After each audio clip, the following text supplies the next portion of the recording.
Creature is one of the most violent films ever made. There are at least 24 scenes of barbaric torture and sadistic cruelty graphically shown. If the presentation of disgusting and repulsive subject matter upsets you, please do not view this film. Three cinephiles have come together to bring you strong opinions, controversial statements, epic battles, and plenty of fun. Introducing our host, the man who watches 52 movies a week, drinks 52 beers a movie, loves women but hates the woman. From the foreign land of Canada, our host, Mood 616. He is widely known as the man who talks too much. His worst enemies are Postmaster P and Pee Wee Herman. He said Hellraiser was overrated and Leprechaun Origins wouldn't suck. He's the full-blooded half-Mexican, JP. Finally, we have the man who doesn't talk enough. He is best friends with Sean S. Cunningham. His favorite horror movie is Gummo. He is your favorite Jew and mine, Jeremy. Together they are known for extending a helping hand to vampircons everywhere. They are the 22 shots of moods and horror. Yes, y'all, it's going down right now. Episode 123 of the 22 Shots of Moods and Horror podcast is coming at you live. I am your host, Lucas Van Sutton St. Croix, aka Mr. Slap Yo Ass with my beaver pelts, also known as Moods. And of course, I've always got my two 90s babies up in here with me. First up, we got the Mexican asshole who claims that his girlfriend is a rug muncher, Double Shot J, also known as JP in the house. And last up, we have the man who hates little dogs, hates long walks in the park, and most importantly, he hates everything about you, just like Ugly Kid Joe. NES Ruler 22, also known as Jeremy the Hater Jew. What's going on, guys?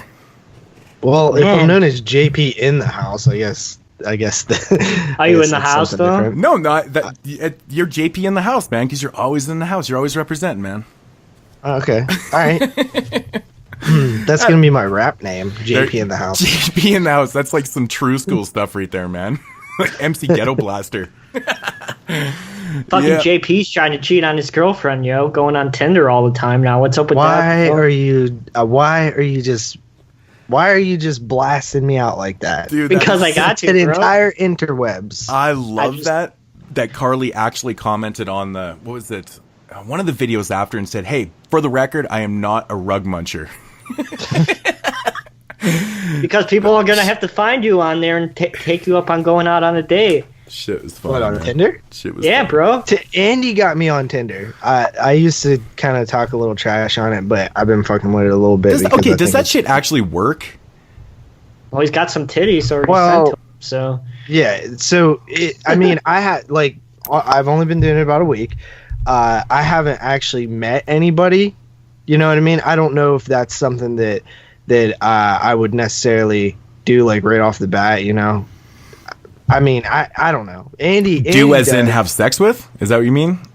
Go like drive somewhere to meet them. Like that just seems like, I don't like driving, and I sure in the hell don't like driving to places I don't know. So if it's like in my town, then yeah. But Andy apparently, not to shout Andy's business out there, but Andy apparently thinks Andy definitely has had success using Tinder. I don't know how long he's been doing it, but I feel like he's been doing it a grip. So, well, he's always usually Mr. Negative, so for him to give something a positive review, that's a big deal. He's the one that was like, you know, straight up telling me to try it for so long. I've always been a little bit fascinated with these dating services because I was married before these things became popular. You know, like really, really popular. So I never used them. So I have no idea if they actually work for people or I always hear people talking about them, but I never get like the full details. Like, did it work? Mm-hmm. Was she just like a total dog? Was she actually the person on the profile? Like, I don't know how it works, man. So, but what about you, Jeremy? Are you on that? On any dating services besides Grindr? Nah. Yeah, I mean, well, surprisingly, there are probably a lot of girls that would talk to you because, like, it really doesn't matter. Like, there's gonna be all quality of girls on there. It's not like just all 10s. You know what I mean? Well, 10 wouldn't talk to me anyway. Yeah, I know, but that's what I'm saying. There's probably some like fours thanks, that would talk to you. You're a dick. What a fucking asshole this guy is. But yeah, so I don't know. I think it's fun. It's pretty cool. But yeah, I mean, the end of Italian Horror Month. This is the end of Italian Horror Month. I was like, I this is the first year where I'm okay with it. Like normally I'm like sad that it's ending. This year I'm okay that it's over. Maybe it's because the types of films we watched this year. I really, really enjoyed the Argento films. Then we went into Bianchi, and those were cool. But that was like the first film that we did during Italian Month that I actually rated under a 5 with Massacre. So that normally doesn't happen. Typically, we've stuck to really good films, even great films for the most part, and then also I felt like this year, I think that personally we covered a lot more non-horror or like less horror stuff this year than we have in the past. Like last year, I think back, we did like Demons and we did the Fulci films and stuff like that, and to me, like last year was a good year. The year before was a good year. This is a good year too, just a different year because the amount of not. There's a lot of giallos. Yeah, like we really covered a lot more giallos and a noir film in this year. Like you think how many of the films were giallos? Like there was only almost all of them. Almost all of them this year, right? Besides Burial Grounds and Nightmare City and Cannibal Ferox, so 3. Yeah, so 3. It's kind of crazy. Yeah, and like last year we did of course we did giallos, but it seemed like there was a little bit of a variation between them. When this year, me and Jeremy were talking about all this shit running together for the most part last week, and this year at least we had 3 very different movies. Yeah, but still had a giallo up in there. You know what I mean? Kind of. A little bit. Yeah.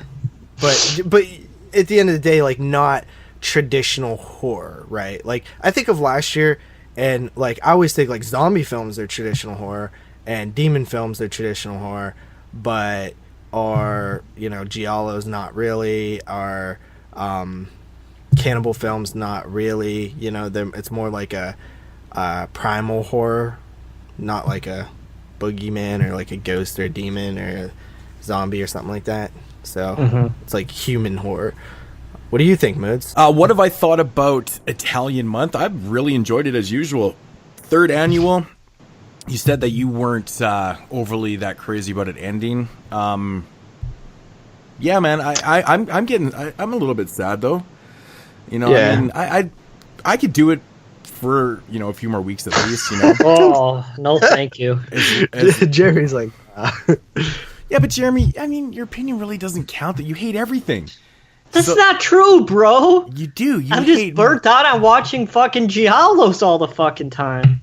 Dude, yeah, it was a nice. But you're also burnt out. You're also burnt out on watching all the Patreon videos or pics. But have I done it? Literally, but have I done it? But he's not saying that you haven't done it. I didn't say you haven't done it. I'm just you have complained nonstop. You've complained nonstop this month, and that's true. But all the featured reviews, all the Patreon pics. Yeah, of course you've done it. That's good because funny story. Carly was talking to me at work, and she's like, because she's going through our backlog, and she's like, I just listened to that episode where Jeremy had to get on and apologize for not watching the movie last year. She's like, it was so awkward. It was The Doctor and the Devils. Yeah, that's the one. That's the one that did. She's on like episode like 35 or 6 or something like that. But it's the worst episode in the history of the show. Which sucks because I loved that movie.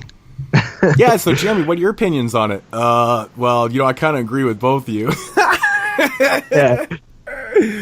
She's like, at one point you asked him like, what did he think of like the atmosphere or something, and he was like, it was okay. And then she's like, he brought up a completely different question and asked you. Yeah. Oh, see, it would have been nice. It would have been nice actually too if you had watched Torture Chamber, because that was the first episode. That was the first episode that me and JP went head to head and were arguing about a film that we were disagreeing on. I think it was the second, because the first one was The Woman. Oh, okay. Well, my point being is that we're sitting here arguing. I was like, Jeremy, what are your opinions? Well, I don't know. Kind of agree with both of you. I was like, what? We're like polar opposite on this. How could you do that? Yeah. So, yeah, it was kind of funny, but... Jeremy's like, fuck you guys. No, I'm not like, fuck you guys. I'm just letting you do your thing. Keep my mouth shut. I mean, it is pretty funny. I've watched every single fucking movie since I've come back. I've done everything I was supposed to do, everything like that. So fuck you guys. You did, and that's very good because that's what you're supposed to do. But yeah, no, Italian month, man. I mean, I'm obviously looking forward to next year. Obviously, there's going to be another Argento because JP said if we don't do Argento 4, he's quitting the show. So, pretty much. So good, let him. Fuck him. But yeah, and the other directors are up there, and that's always exciting to me. You know, looking forward to something for the next year and stuff. I'm pretty sure that Ruggero Deodato is going to get thrown in the mix next year. But yeah, you know what, man? I watch Italian films so not much. Counting this one, what was your favorite week this year? My favorite week last week. It was probably this week. Yeah, this is the show. This week. Yeah. Yours was last week, Jeremy. That's my second least favorite week. And I didn't mean in okay. I didn't really mean in terms of films. I just meant in terms of like the show, like out of the 3 that we did. Well, the one with Don was shitty, so that's already off the table. So I thought that one was good. Oh, I'm just fucking with him, you know. It was a joke, JP. God, you know my sticky note says I can only say a joke once, so at least let me say my joke once. But you're already breaking that rule because you've already made that joke many times. When? When did I make that joke? You did it on the last show, man. You even said that exact same line on the last show. That's funny. So, breaking your own rules, man. Breaking your own rules. If you're gonna set rules, you gotta abide by them. Oh, go fuck you. Go fuck you. What does go that fuck mean? you? Who are you? Fucking that fucking idiot from the group page there. Fuck you and this post. Hey man, at least I don't say stupid shit like that, okay? That was pretty dumb. That was he came out of nowhere. He just fucking pulled his wang out and fucking put everything on the table. He was throwing fucking hot darts, man. It was like, whoa. But he said the most stupid thing. He's like, why would you post this in a group where it's for filmmakers and stuff? I'm like, dude, what the fuck? Hold up. So whenever you guys talk about something, and you got to realize that like a vast majority of the people listening don't have any clue what we're talking about. So fuck a little them. That's their fault. Okay, here's the short and long of this. I made a post like a day or two ago, and I took the Hollywood sign in Los Angeles, and I crossed out wood, and I wrote rape, so it read Holly rape. It was very crude and ugly looking, but it was. Well, that was the point. That was the point because it's ridiculous. I just did it quickly while I was at the hockey arena because the thought popped in my mind, and I was like, "Hey, that's kind of funny," because we're kind of on the subject of me and the wife were talking about who's next to come out with some shitty. Because I'm like, man, all of our heroes are going down in flames right now. I'm like, who the fuck is next? And then I just got this idea. Anyway, so I posted this picture and I just said, "Burn Hollywood, burn." And it really didn't get any attention until this guy like just started throwing up heated darts at me by saying, "Fuck you and fuck this post."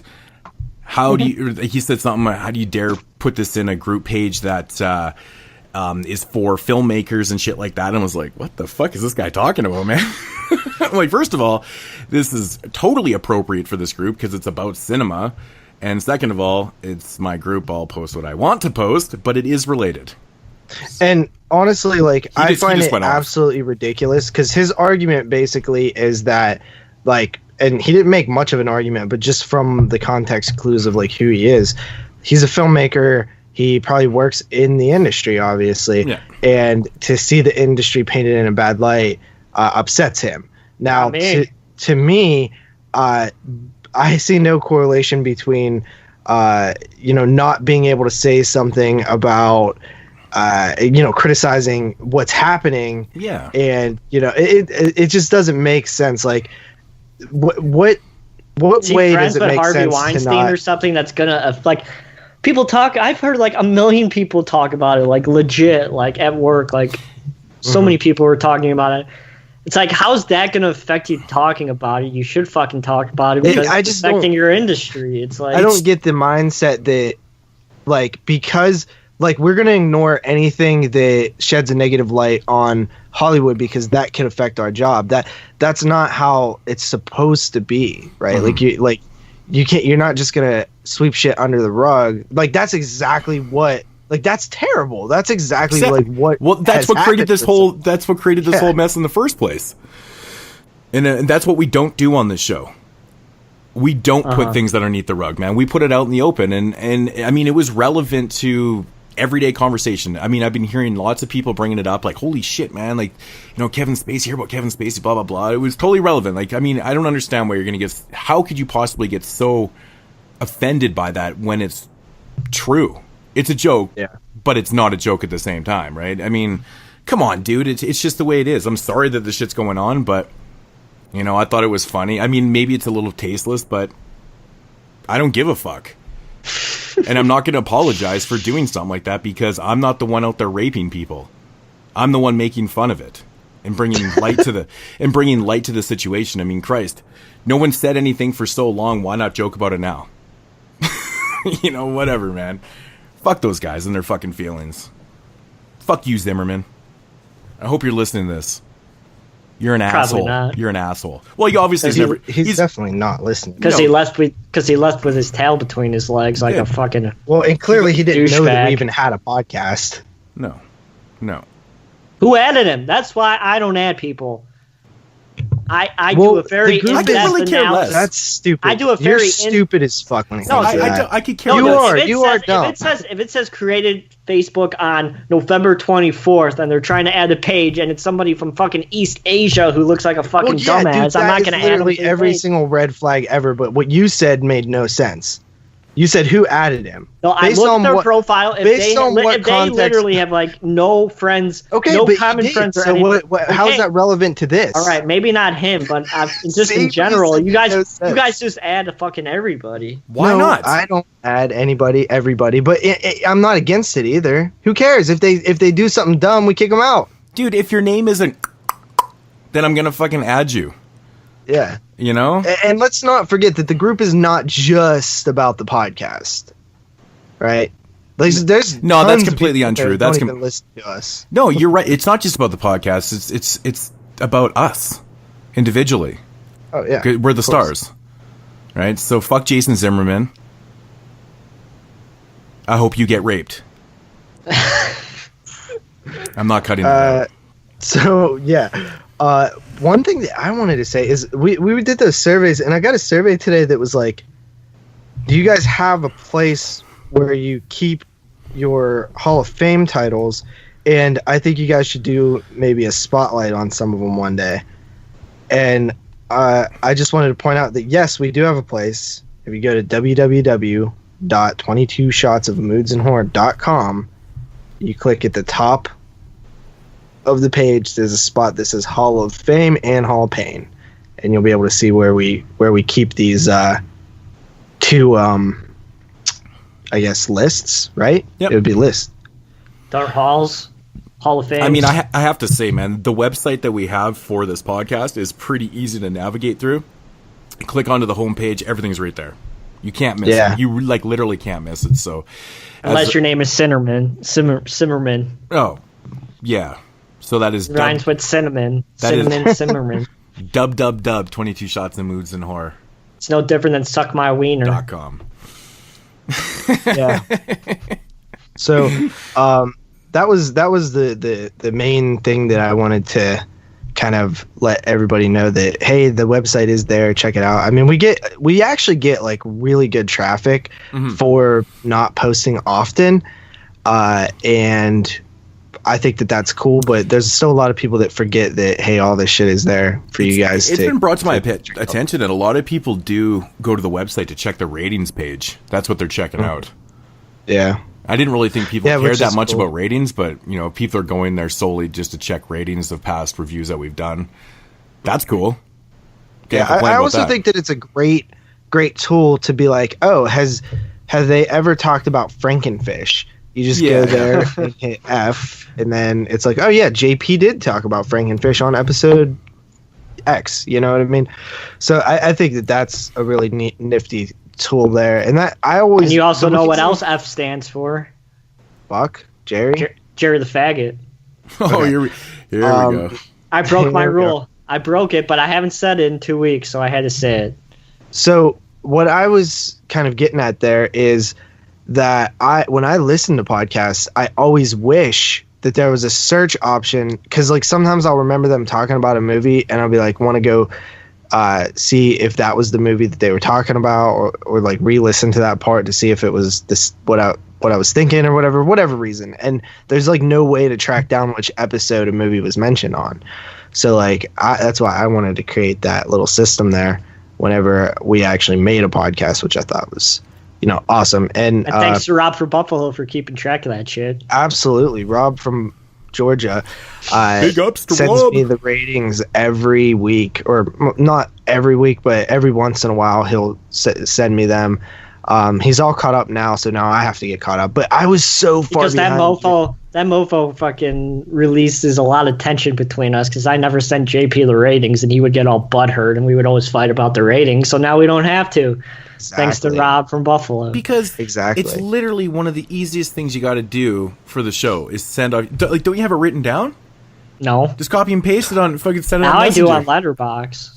Yeah. It's like so easy. Well, it wasn't not that only that he wouldn't send them. It was that he wouldn't send them in the format that I used for the website, so I'd have to retype everything, which is almost as hard as just doing it myself.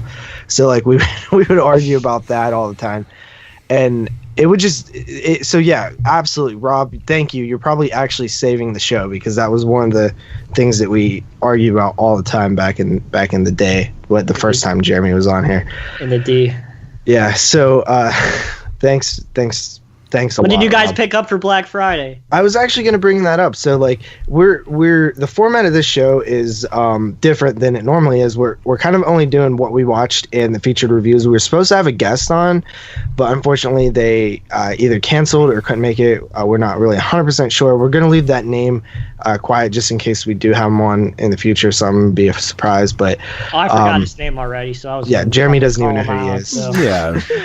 But You're lucky, because I fucking would have blurted it out. So yeah, I know. That's why I was trying to hurry up and say that before you said something. But so instead of like a tradition, the reason we didn't have news is because we were going to have an extended what we watched, having a fourth person, and extended reviews, having a fourth person's opinion on the featured reviews. So instead of doing all that, I figured maybe we could just say like, hey, is there anything that you kind of wanted to talk about that you saw in the news or Black Friday this week?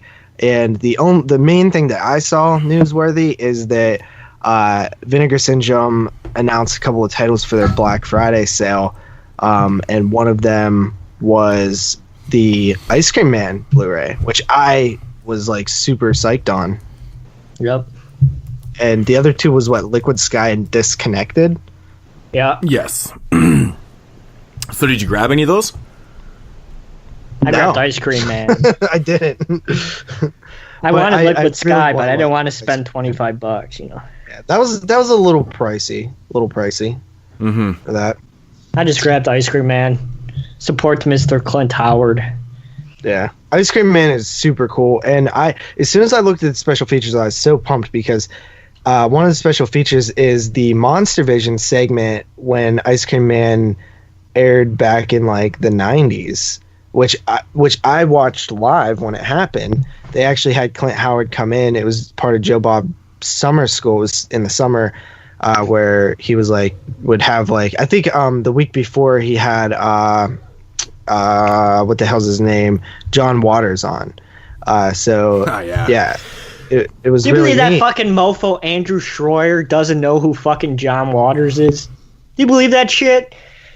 I bet he fucking knows posted. who 90s McGee 90s is. But who the fuck doesn't know who John Waters is? I mean, I didn't know who John Waters was before I started podcasting, and I've still never seen a John Waters is fucking awesome, man. You seen his stand-up? So good. It's like, how do you not know who So he funny. is? Yeah, I know him from This Film Is Not Yet Rated, mostly, But which is a great documentary. documentary. Yep. Anyway, go on. So Black Friday happened, and this was the first year where I didn't really have money put away for it. So I only got a few things. I didn't really take advantage of much. I did buy Annabelle 1, since I already have Annabelle 2, and I bought The Conjuring 2 since I already have The Conjuring 1 to kind of pad out my Conjuring universe films, which now there are 4 of, which is pretty cool. And I got like the new King Kong movie. I got Life, that movie that came out this year, and I got 31, Rob Zombie's 31. Oh, and I finally got a hold of Tremors 5 because I didn't have that. These just Amazon deals? Amazon and Walmart. I got it. I missed the Blair Witch. They had that for $6 too. I saw it. You should have told me. I mean, I just didn't buy it. I've seen it. I just, yeah. What did you get, Moods? I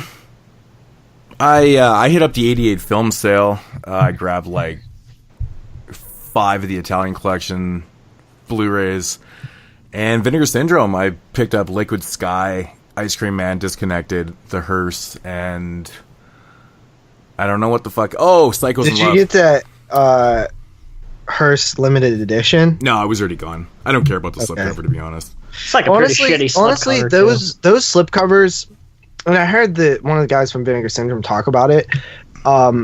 Like they pretty much did the limited edition slipcover. They wanted to do limited editions to go along with their regular releases, but didn't know how to differentiate them. So they was just like, oh, we'll just put a slipcover on them. Yeah. So that's what they're limited. It's literally a slipcover is the limited edition. Now, some of them are super cool, like Jack Frost. Not Ice Cream Man. That's a shitty slipcover. That honestly, demon one. That demon one is fucking Demon Wind, and like the lenticular on that is pretty cool. Demon Wind, Ice Cream Man were really cool. You think Ice Cream Man's cool? Not Ice Cream Man. Demon Wind and Jack Frost were really cool. I was thinking Ice Frost. Ice Cream Man, shit. Yeah, Ice Cream Man, not great. Liquid Sky is really cool, but honestly, any of the other ones like Corpse Grinders is kind of lame. Like I honestly don't see the value in the slipcovers personally, and I honestly hate that they do that because it just hikes the price up on the Blu-ray for a piece of cardboard. Yeah, you know what I mean? I really don't care about the slipcovers either, man. I mean, I could see if they were going to be doing limited lenticular ones. I think that has a little bit more. If they were all lenticular, yes, absolutely. Like Ice Cream Man should have probably been lenticular. I thought it actually was going to be. Like right when I clicked on it, I was like, it's not lenticular. I'm like, okay, whatever. But I mean, honestly, it doesn't bother. Like even with my 88 films, like I have a couple of ones with slipcovers for those. I took them off. Because I don't have all of them, you know, so it just looks fucked, man. Because it actually covers up because they're all numbered, right, and it just looks funny on the shelf and shit. So I actually took off the 3 or 4 I have. So I personally don't give a shit about these slipcovers either. So I honestly wish that I could not give a shit because if I didn't give a shit, I would not worry about it. Like if I pick up a Vestron and it doesn't have a damn slipcover, like I'm just like, oh hell no, like, and that's why I'm getting worried about not owning Slaughter High yet, but it's up in price again. I saw Warlock for $17. I almost bought it. Yeah, it went down. I actually picked it up the other day too. Do you not have Warlock, Jeremy? I don't have anything past Wishman. Why the hell would you not buy Warlock for $17? That's a good deal, man. Cheap. Dude, it's $17. You will never find it cheaper than that. Yeah, I know. Pretty good, man. Yeah, man. Slaughter High is like $45 here. I'm not grabbing that. I've seen it for 20. Why is that one so pricey? They're always pricey. Yeah, fucking Unholy still 28. It hasn't went down. That's crazy. They actually sent me that one. Dick.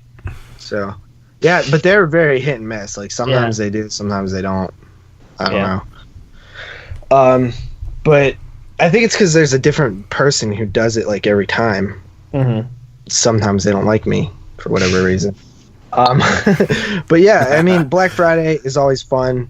I did a lot of Christmas shopping during it. That's why I'm broke as hell right now. And I think that in terms of like sales and stuff, I didn't think that it was overly great. Honestly, I thought it was sucked. A shitty year. I thought it was a shitty year, dude. Yeah. It sucked. Super shitty. Like I don't know about Amazon.com. I thought this year was better than last year, honestly. I don't. Was there lots of good deals on Amazon? Because I didn't see shit. Like, I mean, there was a few titles I thought I'd get. Films for like $4 each. Yeah, the Annabelle and a couple things. Yeah, I wish I would have grabbed the Planet of the Apes. They had those for like $4 each on Blu-ray too. Oh yeah.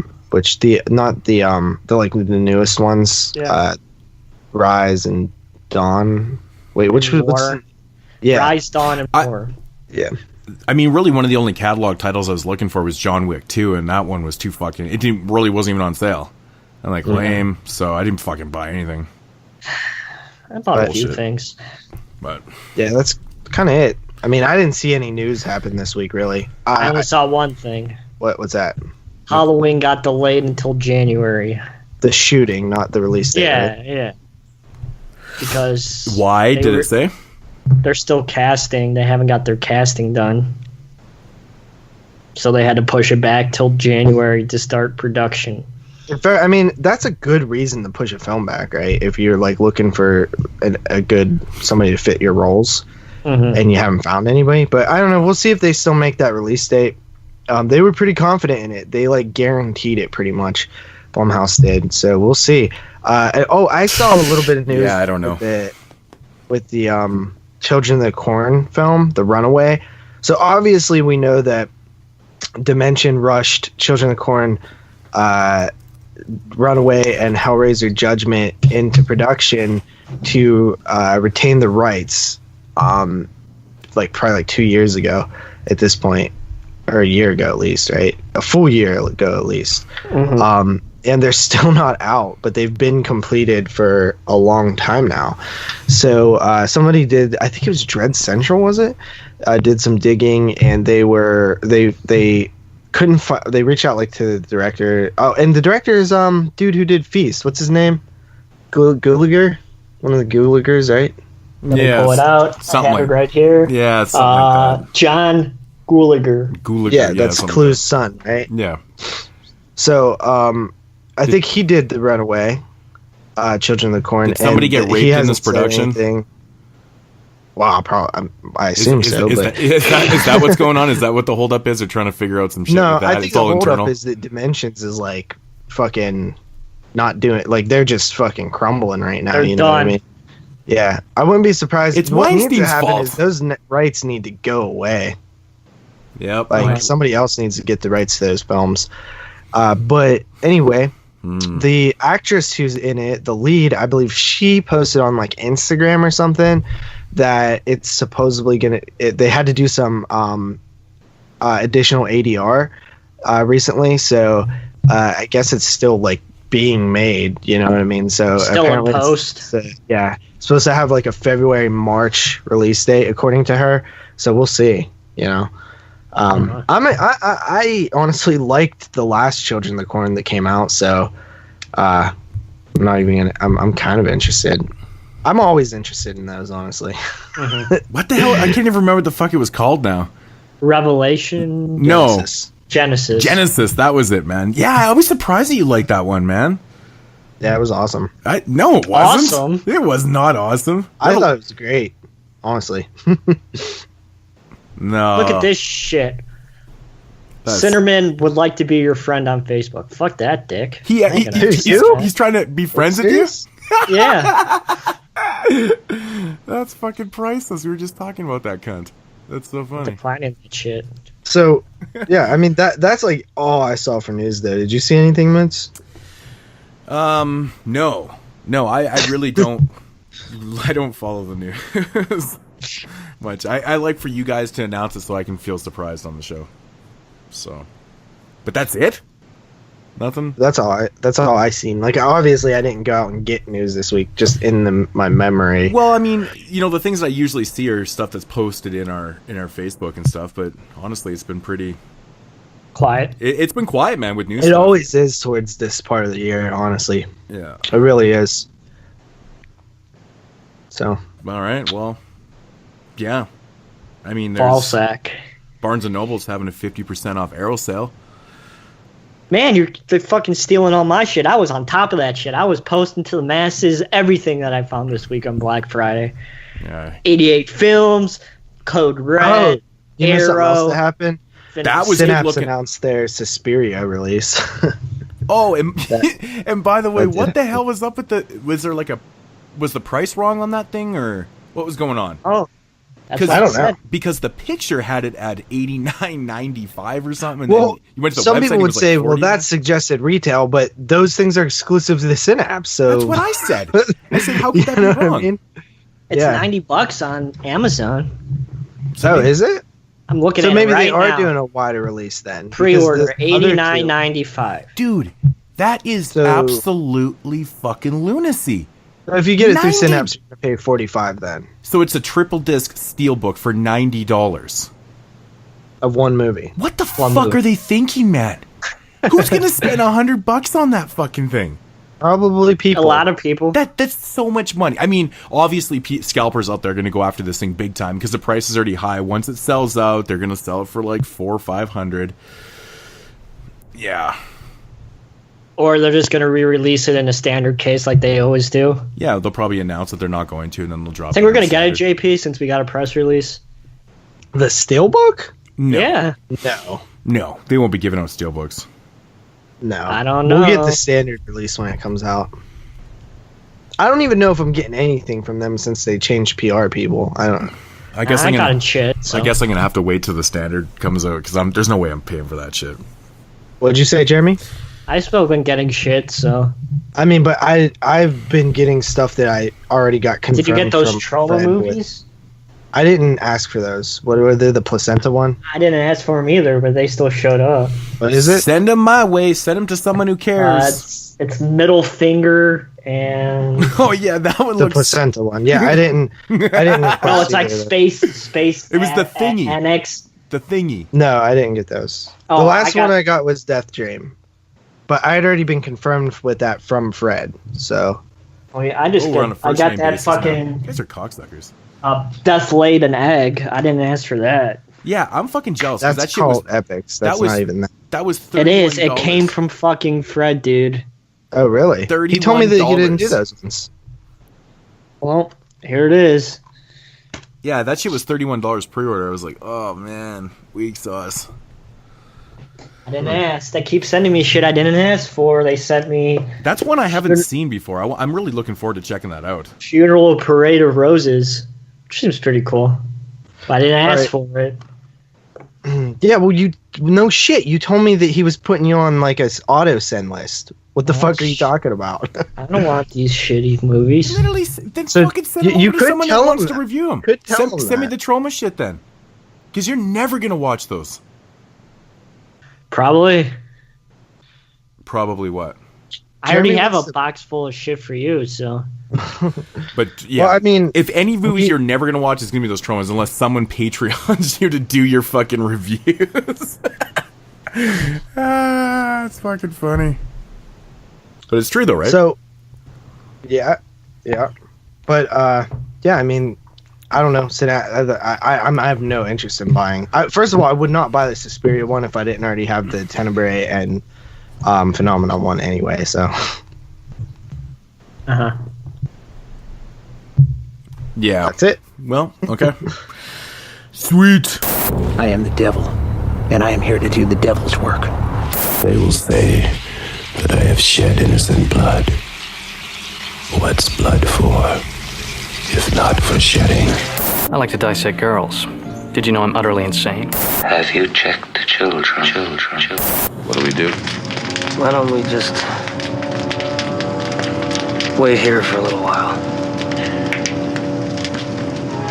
See what happens. Oh yeah, moving into the dub portion of the show. That is what we watched. Yeah, where we go round tree, review some films, give some ratings, and pass the baton. Who wants to start this week, fellas? Who's gonna say first? I could go first. All right, so first up, Pause. Let's see. Which one should I tackle? All right. First up, I watched Deathdream, which is from the year 1974, Which, I don't know, lately I've been watching some movies from 1974. It's like I'm getting a head start on our top 10 of 1974 when we eventually get to it. Ooh, that's a tough year, man. That's a real tough year. It's a really good year so far from like everything that I've seen from it, you know what I mean? Yeah.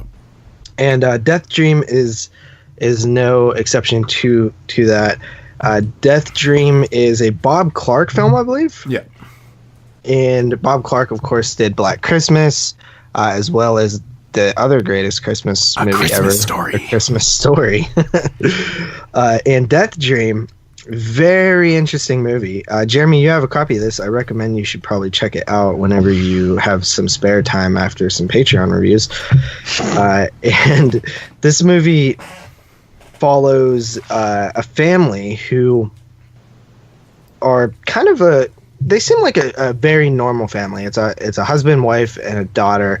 And they're having dinner one night, and they're talking about their son, Andy, who we learn is off in Vietnam. And basically they get a knock on the door, and it's some military serviceman who comes with, that dreaded yellow envelope. And, you kind of instantly know what that means, right? So Andy has been killed in Vietnam, which I got to say, man, like, for a horror movie, that was a very, very emotional scene. Like, I just 100% felt it, the family's reaction, the wife's reaction, she just lost her baby. It was very heavy stuff, very, very heavy stuff, brilliantly done. And then, they have to deal with that grieving. But meanwhile, we learn that Andy is not, in fact, dead, and he gets a ride from a truck driver. He comes home. He just shows up at the house one night, but something's off with Andy. Like, he does not seem himself at all. And then there's basically, it's a very metaphorical film because, and this is how I took it. I think that the entire point of the film is post-traumatic stress disorder, which is in the result of being to Vietnam. So like he's a ghost / like zombie, whatever you want to call it, in this movie, but it's metaphorical for not being yourself once you've come back from that, right? Because it's like, it's very, very, very good. Like I truly thought this film was great. There's so much social commentary on the Vietnam War and soldiers and the effects of war on the human psyche, and also a lot of commentary on the way people perceive you when you come back from something like that. And I thought that it's kind of a slower film. It's more like psychological. Like there's not a ton of like gore and like kills or anything like that. There are some deaths in it. There's actually a death of an animal, which was really really, really fucking disturbing. After this week, really? I mean, it's after Cannibal Ferox. How much more fucked up could it be, bro? Well, I'm not saying this is fantasy, though. You know what I mean? Like, It's different when you kill like a fucking monkey or something than the death of the animal in this film. But that's all stock footage, man. It's shit that it's National Geographic shit, man. Come on. So whatever. This is a actual dog, which it doesn't actually die in real life. At least I fucking hope not. But it's very, very disturbing because like everybody knows that is the one animal that you do not kill in a movie, right? Like if you're gonna kill any animal, the worst one you could possibly kill is a dog because it's man's best friend. Very disturbing. I thought the acting in this one was so good, man. Like I really, really believed everything that was happening, from the father's hard reaction to his son who's like kind of spaced out and not there, to the wife's wanting to believe that her son is okay and things like that, and then there's even some like other commentary with the father and the neighbor who have both been in served in the military as well and been to war or something, and kind of their reactions and the differences between like World War II and like Vietnam. And yeah, I mean, I really don't have a huge problems with this film at all. Like, I thought it was so good, honestly. Like, this is like right up my alley. Like, I always say that there should be more. I mean, it's technically not like war horror. It's not like Death Watch or something like that. It's just dealing with that in such a great, like, metaphorical way that I thought was so cool. And Bob Clark, man, he's got chops. I'm gonna come in at 8.5 out of 10 on this one. I think it's good. Yeah, man, you're bang on with the metaphor for the war and how people perceive, the vets when they come back and stuff. 100% bang on. It's such an emotional film, man. And I do feel you, man. With the dog in that film, it's like, what the fuck, dude? Like, why do you have to do that? It's like, it sucks. It's just one of those things where I completely 100% agree with you. When you kill dogs, it seems to have that type of effect on the viewer. Well, it's weird. Maybe I'll watch it for next week now that I have only. But yeah, I felt pretty. Wow! Look at this unprofessionalism. Is bitch that fucking Grindr right there? Or is that Tinder? Sorry, man. I always get them fucked up. Yeah, man. I have a recommendation for you. Who, me? Yes. If you are, well, obviously you just said you are a big fan of Deathdream. I would highly recommend checking out Cella Turcica from Fred Vogel. It's basically his version of that film. Oh, yeah? Yeah, it's really good, man. It's really, really good stuff. So yeah, there was a one from Troma that was pretty good too, called Combat Shock. Yeah. Oh yeah, Combat Shock. Completely. Yeah. Yeah. Actually, Camille Keaton. But what about my fucking favorite Master of Horrors episode, bro? That episode sucks. It's not my favorite, but I like it. No. Yeah, even Camille Keaton's even in the Fred Vogel film too. It's kind of cool.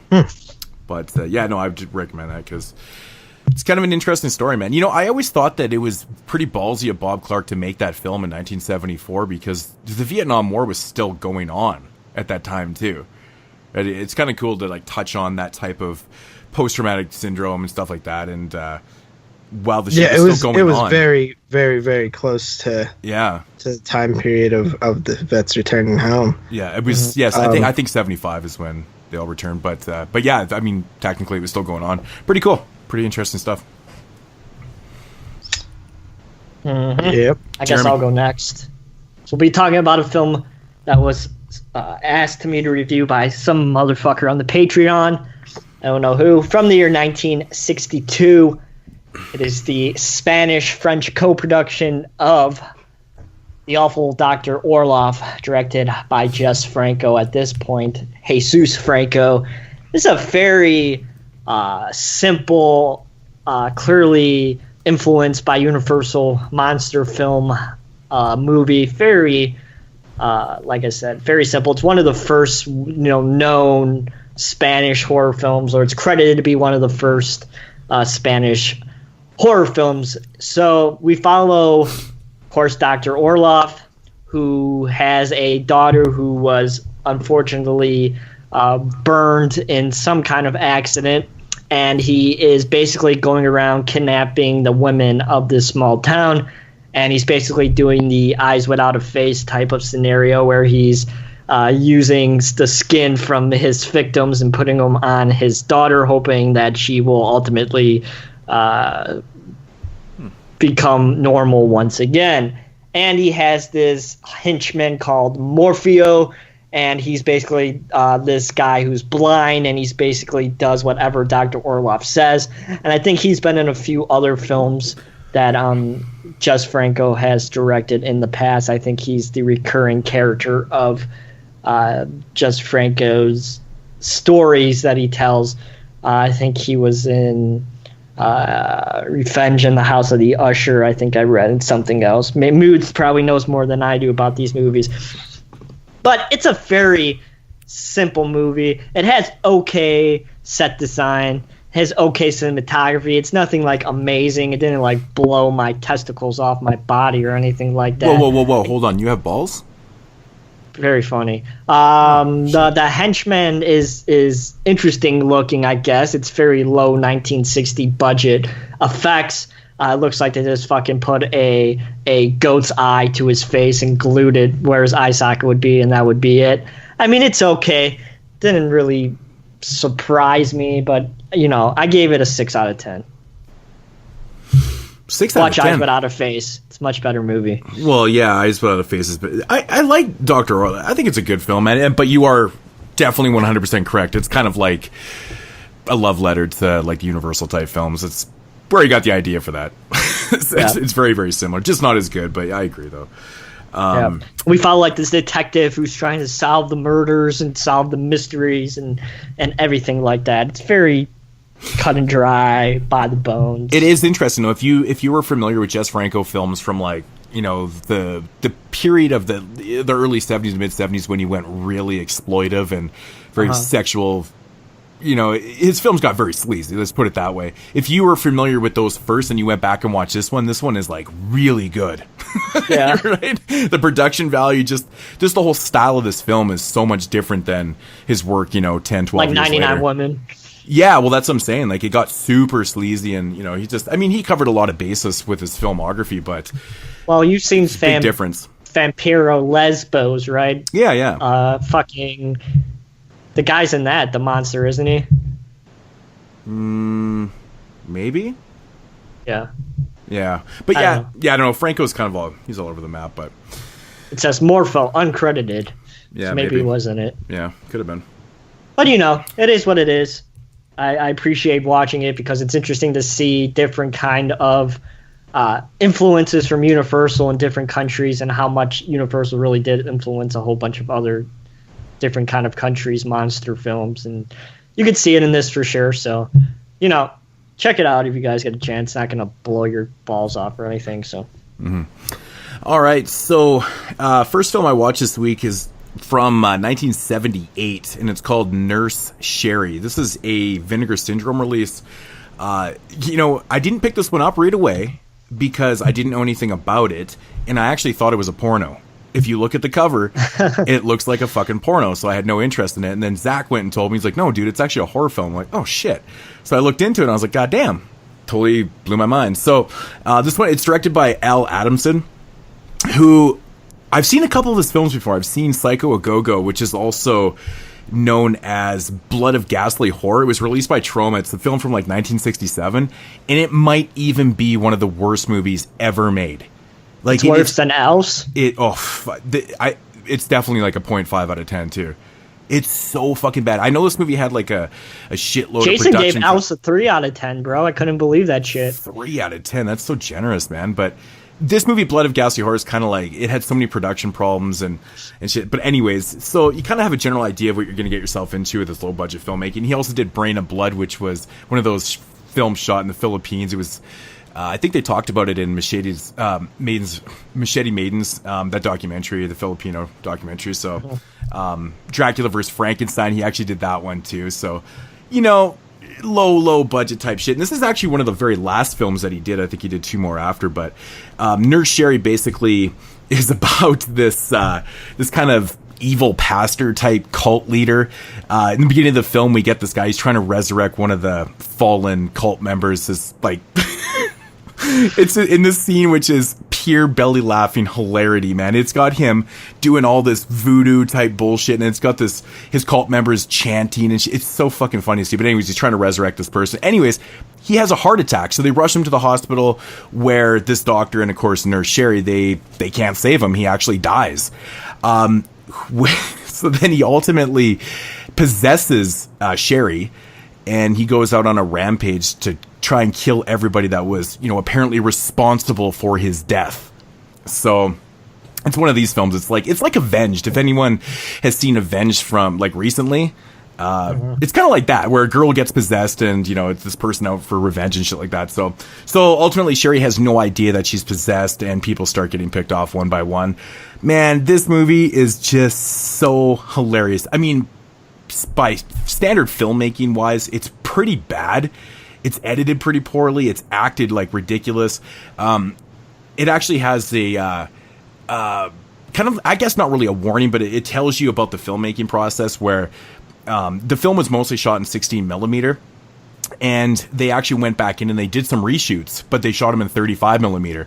So you can see like the quality differences every once in a while in the transfer, which is actually kind of cool because you can kind of differentiate between what scenes they put into the film after and stuff. And there's this one scene, and it's so out of place. I can't believe they went and reshot this scene, but there's this nurse, and she's in the mirror and she's kind of looking at herself, and she just like pulls out her tits randomly. It's like the most fucking random thing. So that sounds like the fucking next movie I'm going to talk about. You can tell like the producers probably saw the cut of the film and they're like, "Hey, we need some more." And basically what it is, it's mostly the nudity scenes, sex scenes, and kill scenes and stuff. Like, we need a lot more of this shit. So they went and shot, and these scenes all look awesome because they're in 35 millimeter. It's so funny, dude. But ultimately, this movie is fucking hilarious, man. There's really awkward scenes with nurses and patients, and it's so bad but so entertaining. I never laughed so hard. I was watching this shit going, this is just brilliance, man. Pure brilliance. But yeah, man, but it's nothing special. Like, the kills aren't that great and stuff. I think the highlight of this whole movie is actually the scene where Sherri gets possessed. It has, and it might even be the single most cheesy effects I've ever seen. It has like this green type of mist, apparently is like the spirit of this cult leader, and it like invades her, and I think it goes in her pussy.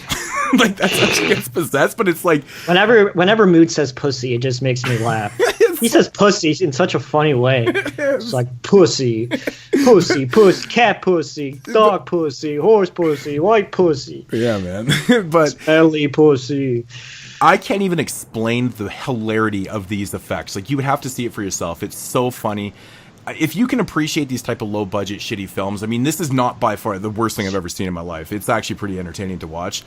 But it's not great either. I mean, this is a hard one to watch or to rate because I really enjoyed watching it, but it's really fucking bad at the same time. I do recommend it though. If you're a fan of Vinegar Syndrome and you know the type of quality films they put out, definitely give this one a shot. It's nothing what I thought it was going to be. Thought it was a goddamn porno. But I'm going to come in at about a 4 out of 10 on this one. It's terrible, but I'm still going to recommend it, man. You got to check it out. It's pretty funny for just those effects alone. The green, misty, shitty effects. I'll just never forget how bad it was. I actually want to go back and check it out again. It's pretty funny. But yeah, Nurse Sherri, man, you like your 70s exploitation, check it out, man. It's Vinegar Syndrome. And actually, and I will say, the Blu-ray actually has 2 different cuts. I only watched one cut of the film, and I think the other cut has like some more sex scenes in it, I guess. It's called the exploitation cut. So maybe I'll go back when I rewatch it, I'll watch that cut. But so yeah, there's apparently 2 different cuts. So producers had some say in this shit. Nice. Yeah. Cool. So next up is continuing off of what Moods just reviewed. I'm going to be talking about a Vinegar Syndrome film as well. So still working my way through these titles. We had one from 1988 here. This is in a double pack here. This is a good release from what I could tell. It's 2 films by Roberta Findlay, which I was instantly intrigued because it's a female director who's directing horror films, which we normally don't see a ton. I don't know much about her. I actually don't know anything about her other than she directed these 2 films, and I believe I read online that she might have had a background in the porn industry or the adult industry. I'm not 100% sure, honestly, so do that research, guys. I might look more up about her after I watch the second film, but the first film in this pack is Prime Evil from the year 1988. The other film in it is Lurkers, which I haven't watched yet, but based on the trailer they played a million times when I fell asleep, it sounds pretty cool. But yeah, Prime Evil. Have you guys seen this? Either Ian's? Well, I know Jeremy hasn't, probably. You know what? I actually started to. I got about an hour into it. I still need to finish. I fell asleep one night. So yeah. So Prime Evil is about a group of monks that basically, if they sacrifice one of their family members to Satan, every 13 years they turn immortal for the next 13 years. You know what I mean? So like it lasts for 13 years, which is kind of weird that they did it like that. But like every 13 years, they essentially have to sacrifice one of their family members, and they get immortality, which is cool. Sounds familiar. Maybe I have seen this. I mean, I would do it. Like if I could get immortality. Like 13 years is not a long time, but if you keep doing it, then it works itself out. So this one so the granddaughter of this monk, she's going to be the one that's sacrificed because she's a virgin. And the reason that she's a virgin, because she's clearly in like her 20s, is that her father actually used to like sell her like he would like take money off of people to let them take pictures of her naked or something. So it's like kind of a little scarring emotionally, so that's something messed up. It's also kind of set on Christmas, which is interesting because everybody was talking about Bloodbeat, which was like the Christmas horror film that they put out at the same time. Oh my God. But technically this one is also set on Christmas. Just not there's a few scenes of Christmassy stuff, but it's not a ton of stuff. It's also set in New York, which is pretty cool because there's like tons of actual like outside shooting and stuff like that, which is 80s New York, which is cool. It doesn't have the like grittiness that most films have from that era, but I still thought it was a neat setting. I think that this one is a little messy. It has a lot of things going on. Like it feels like, because there's like this girl who's like ex-drug addict too, and then there's this other guy who's like going around killing women who you think that I thought that like maybe he was after like the virgins, but like then he kills like this meth or this heroin addict hooker, so like it doesn't really make sense that he would be doing that. And then there's like this other girl who's like the lead girl's friend, and like there's a nun who is like trying to infiltrate. Like it's just like there's a lot. It's like a little messy. Like it just feels like there's too much going on for the story. I think you could have like made it a little bit more basic. There's a lot of there's some like good nudity and stuff, and there's a little bit of gore and things like that. I mainly was like really interested mostly in the like ludicrous plot of like the 13-year virgin sacrificing cult. To me that was really cool, but they don't really focus on that a ton. I feel like this movie could have been like a straight up cult classic had they like streamlined the movie a little bit more, and not made it so messy, and maybe threw in like a little bit more exploitation or like exploitative type narratives, because like on the surface it could be like a cheesy 80s flick, but then underneath there's kind of this level of like grossness with like the father taking pictures of the young girl and stuff when she was a kid, and the like sacrificing of your virgin granddaughter thing that's going on, like, so it's kind of icky underneath, but it's like I wish they almost would have went a little bit even further with that, and then kind of dialed back on some of the wonky storytelling a little bit. This probably could have been like one of those films that like is like a straight up cult classic, but I think it falls a little short. I still really enjoyed it though. I thought it was pretty cool. It does start dragging a little bit towards the end. There's like a cheesy like Satan doll like animatronic thing that doesn't really look like Satan. But who knows? I don't know what Satan looks like. So yeah, I think I'm like kind of struggling with a rating on this one. I'd probably come in at a 6.5 out of 10. I still think it's worth watching. Transfer is really good, like most Vinegar Syndrome releases. Mm-hmm. But I'm really excited to check out Lurkers, which is the other film that she actually directed before this film. I don't know why they headlined it with Primeval. Mm-hmm. But yeah, so that is my second review.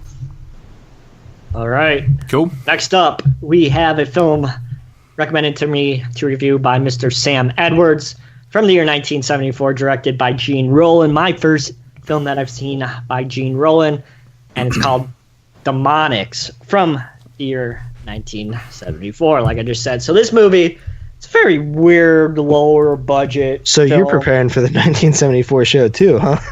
Yeah, this one probably won't be on there, though. From what I've understand by Moods is in my discussion, this is lower on the list of Gene Roland films. So we follow three shipwreckers, two guys, and a very hot lady, Jonelle Carror, who's a very good-looking missus, I have to say, and a captain They come across a wrecked ship one night, and they are looting it, and the captain and Tina, which is the lady's name, are fucking for some reason while the other two are looting it. And they come across these two women who come across out of nowhere. They ultimately rape them, and they leave them for dead, and they go on their way. The next day, the captain starts to go crazy because he gets a little bit too drunkety drunk, and he thinks he's seeing these two women's bodies in this bar that they're drinking at. So they decide to go back and finish the job. Unfortunately, these two women are gone, and they ultimately stumble across this island, which is run by this clown, this lady dressed up as a clown. Very weird. And this other man. And they ultimately make a deal with the devil to seek revenge on these three people and Tina, this lady. And it's a very weird movie. It's a very slow film because you don't understand if these girls are really dead, or is it just the captain going crazy and these other people are seeing their ghosts, or did they actually, are they actually still alive? We really don't figure that out, and I think that's like a main problem with the film. They never say that throughout the entire narrative, and even at the end of the movie, we really don't know what's going on.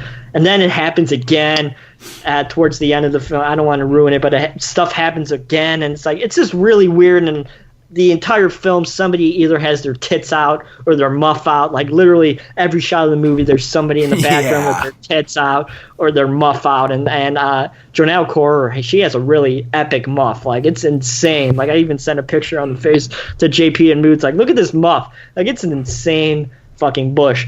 But it's a slow fucking movie. It's 100 minutes. It could have cut out quite a bit of it. There's like some tracking shots that shouldn't be in there that go on for way too fucking long and things like that.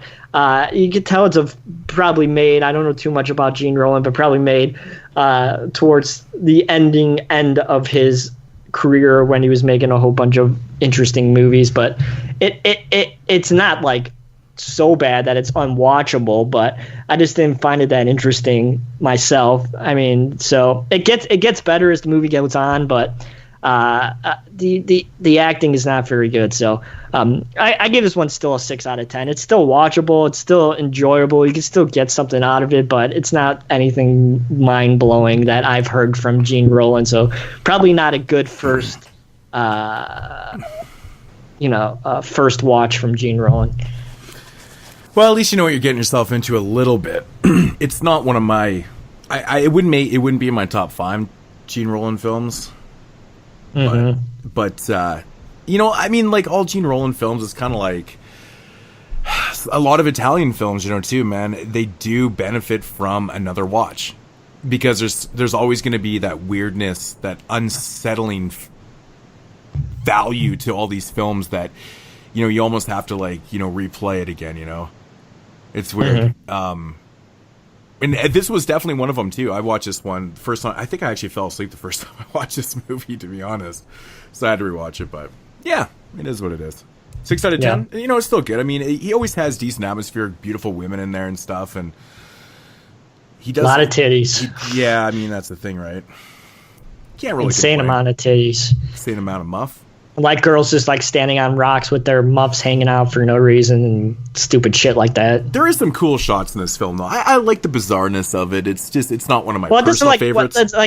There's some really horrible continuity going on when they're fucking in the boat with Tina fucking burning alive or almost burning alive, and they're like trying to rescue her. It's very disorienting the way that sequence is shot because it's clear that they shot it from the interior, but they didn't know how to shoot the exterior at the same time with the burning ship, so it's fucking smoke machines and it's trickery and things like that. It's very shitty sequence. It's probably the worst part of the film, to be honest. Yeah, I'd have to I can't remember exactly the extent of that, but yeah.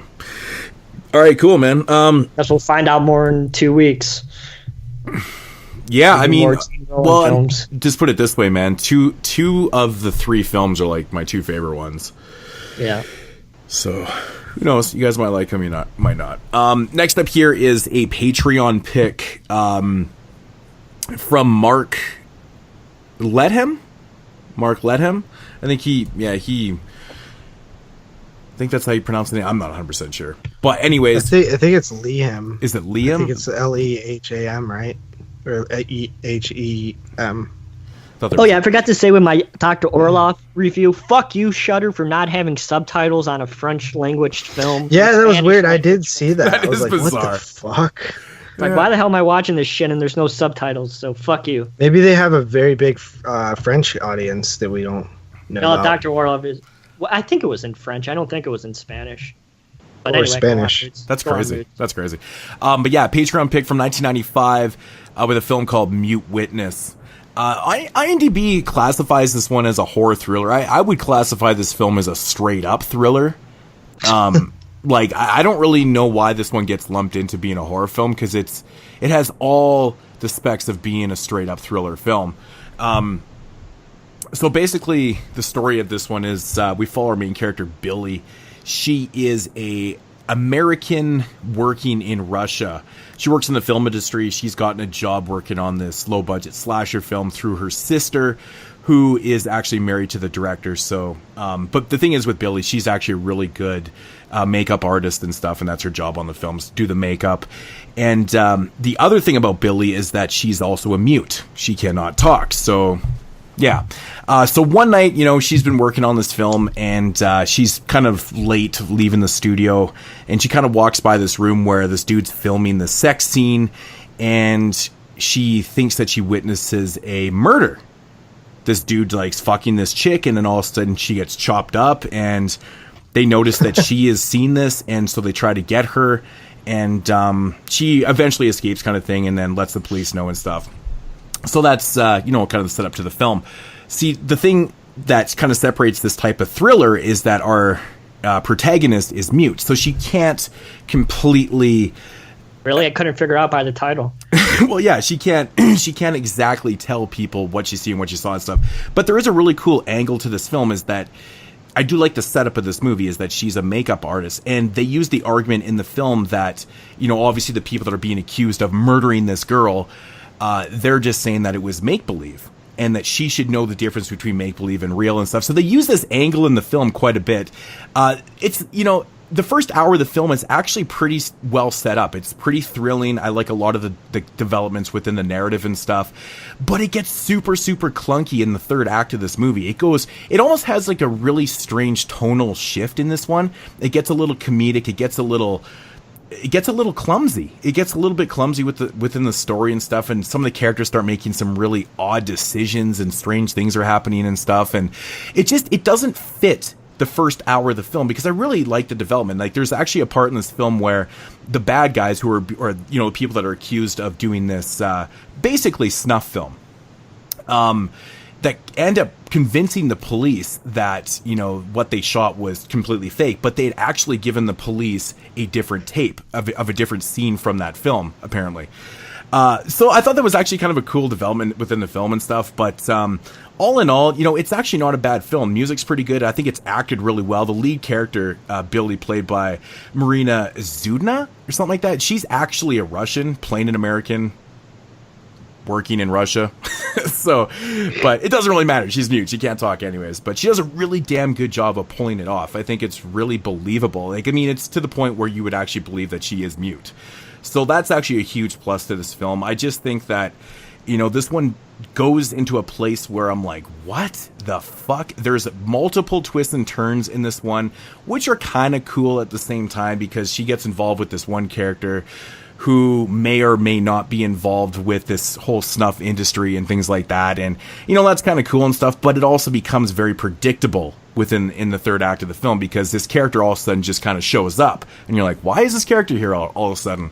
I just felt like they developed it a little bit too clunky. It stumbled over itself a little bit too much, but all in all, it's still a pretty damn good watch for a mid-90s thriller. This is not a horror film.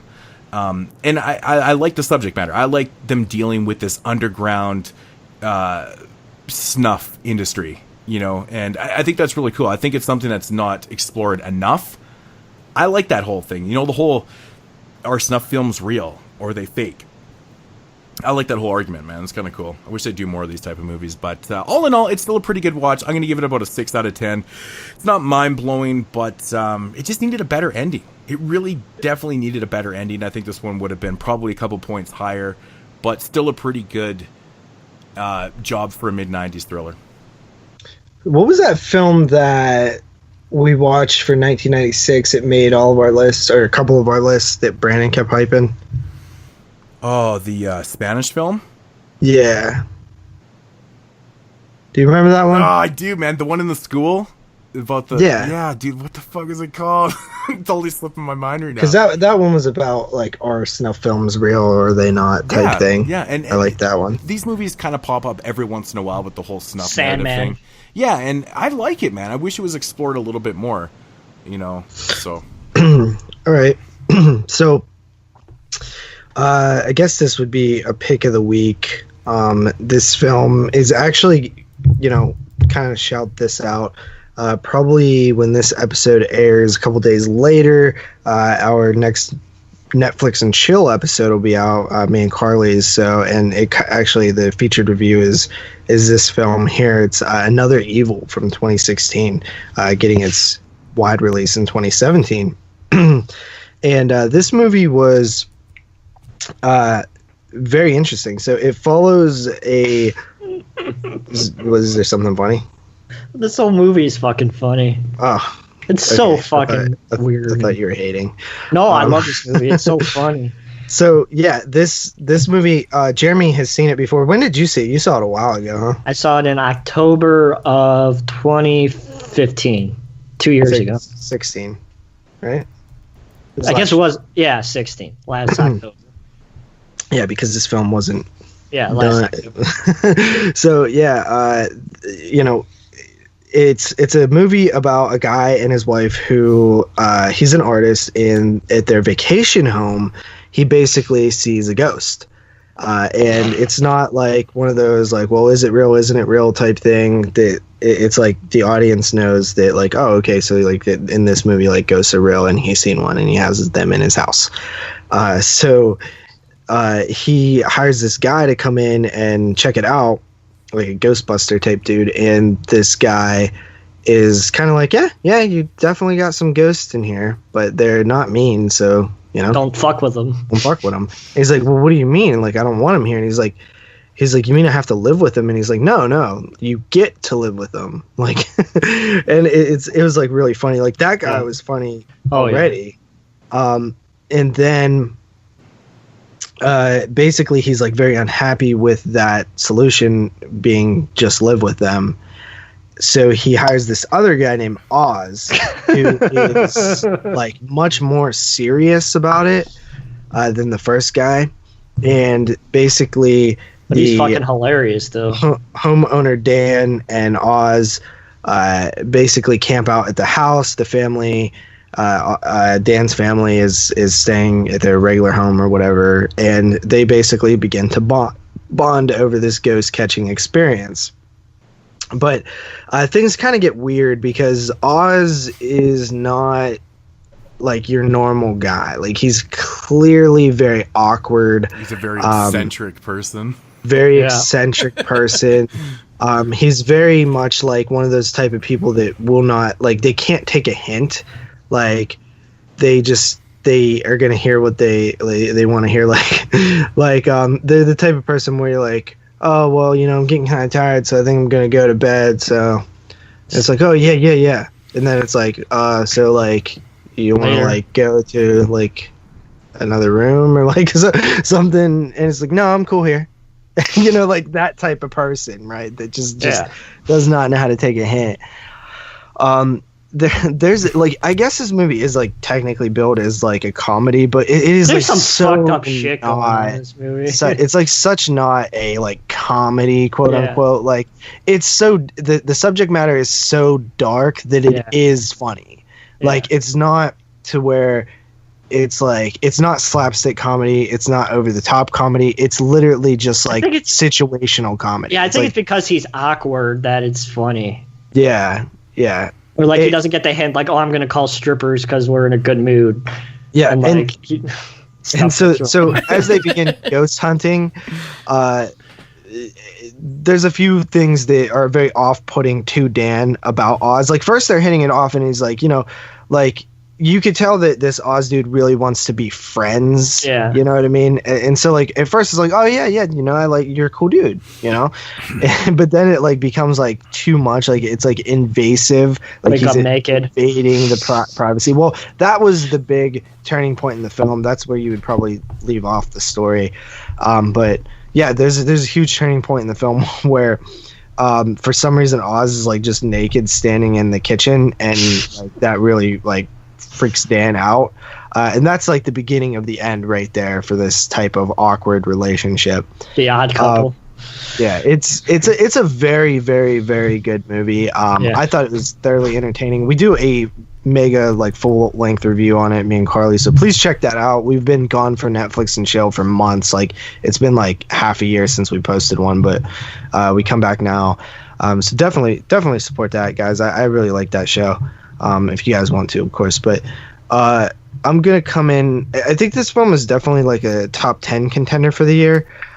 So if anybody out there is looking for films to kind of pad out their list and last minute films that you want to check out for potential placement, definitely check this one out. It's available on Shudder, which is Dark Sky. Technically a Shudder exclusive, but me and Jeremy got into a little debate on what that actually means. That makes sense when you say he's subscription service exclusive. Yeah, it's kind of a like nice, like, cheating way to say that you have something exclusive, because you are right to a certain extent too. Like, to the average person, exclusive to me means that they have it exclusively, but it's not. It's been on DVD. You can rent it, but like you can do all these things to see it. But Shudder, I guess, has the subscription streaming exclusive of Another Evil, which I love when Shudder has their Shudder exclusives, because I like most of them. I really do. There's a new one just dropped like last week. They pretty much get one like every week, it seems like, at least like a couple a month. So I'll be checking that out sooner or later. But Another Evil, I'm gonna come in at a solid 8 out of 10 on this one. I definitely think it's a contender for top 10 of the year, though. So check it out if you haven't. Jeremy, what do you rate this film? Let me see. Look on Livebox. 8.5. Yeah, that's exactly what I rated it to.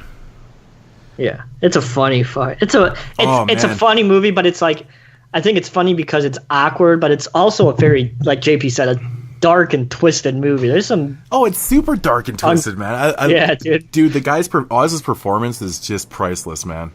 Yeah, he was killing me the whole movie. In a fucking jam-packed theater, so I think that adds something to it.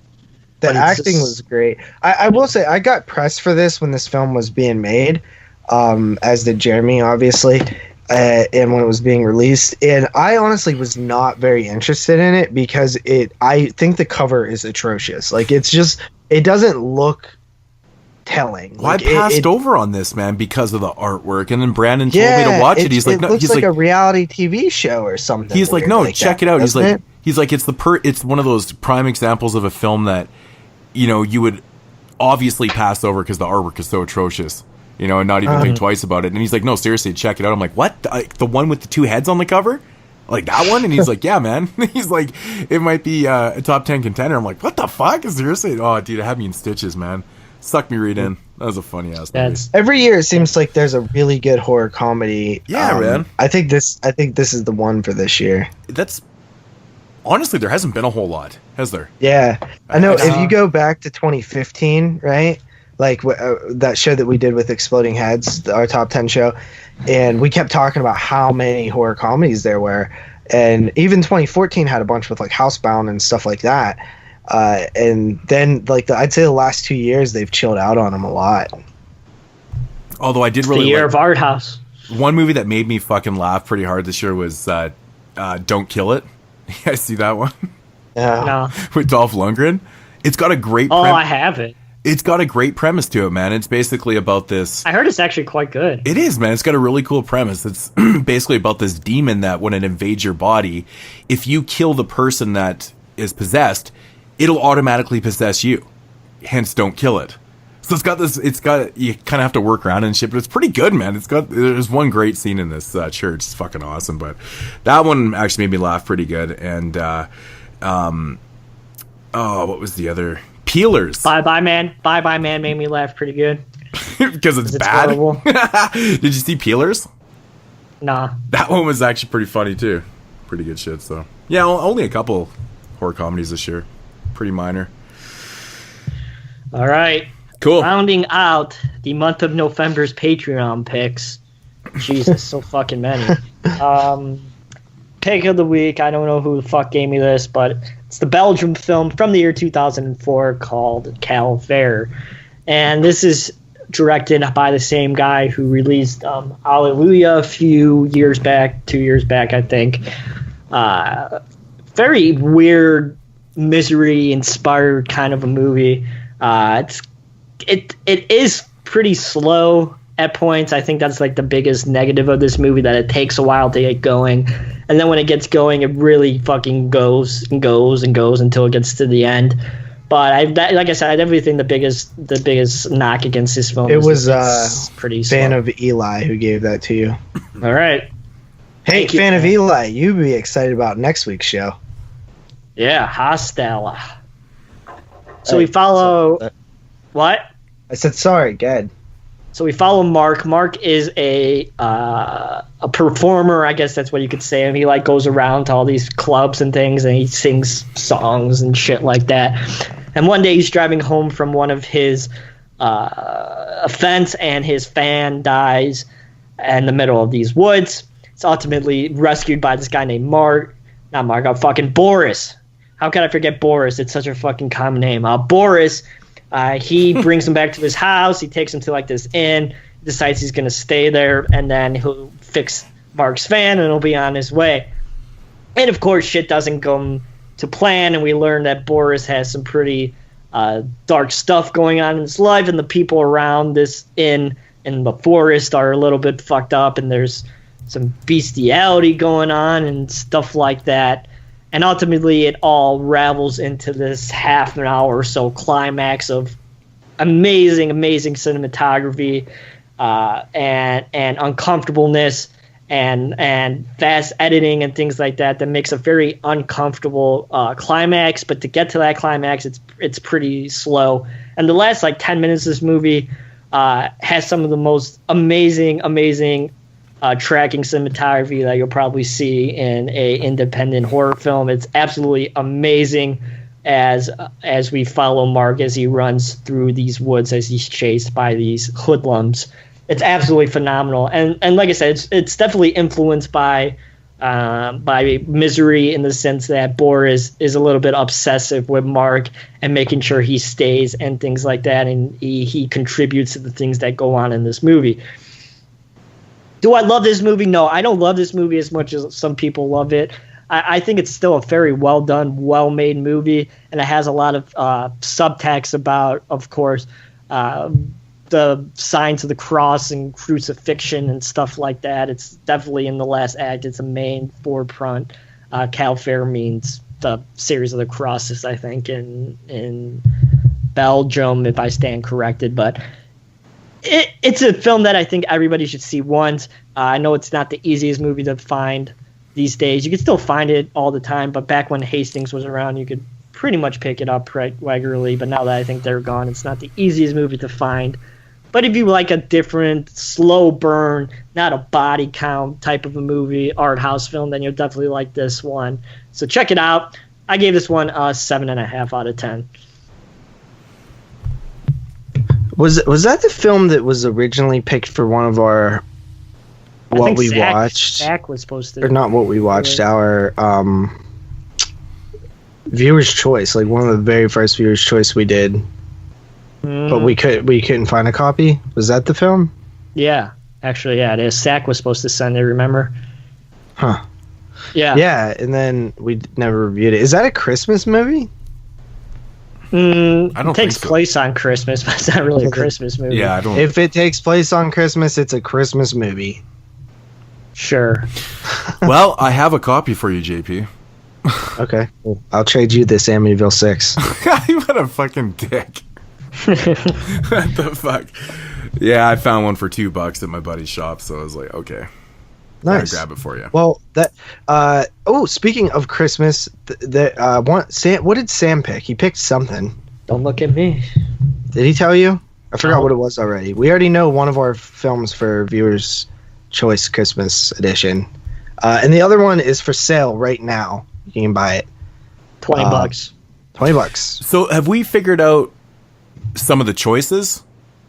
Yeah, and I'm going to post that poll tomorrow. Is there lots? Because it didn't seem like a lot of people posted on it. There was a good bit. I mean, but yeah, so basically we'll post the poll. One film will be picked from that poll, and then the other film is up for sale if somebody wants to buy it. You get to pick whatever film you want as long as we did not review it and it takes place on or around Christmas.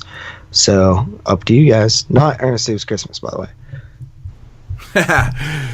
Yeah, no. Well, I guess someone could buy it, though? Yeah. What?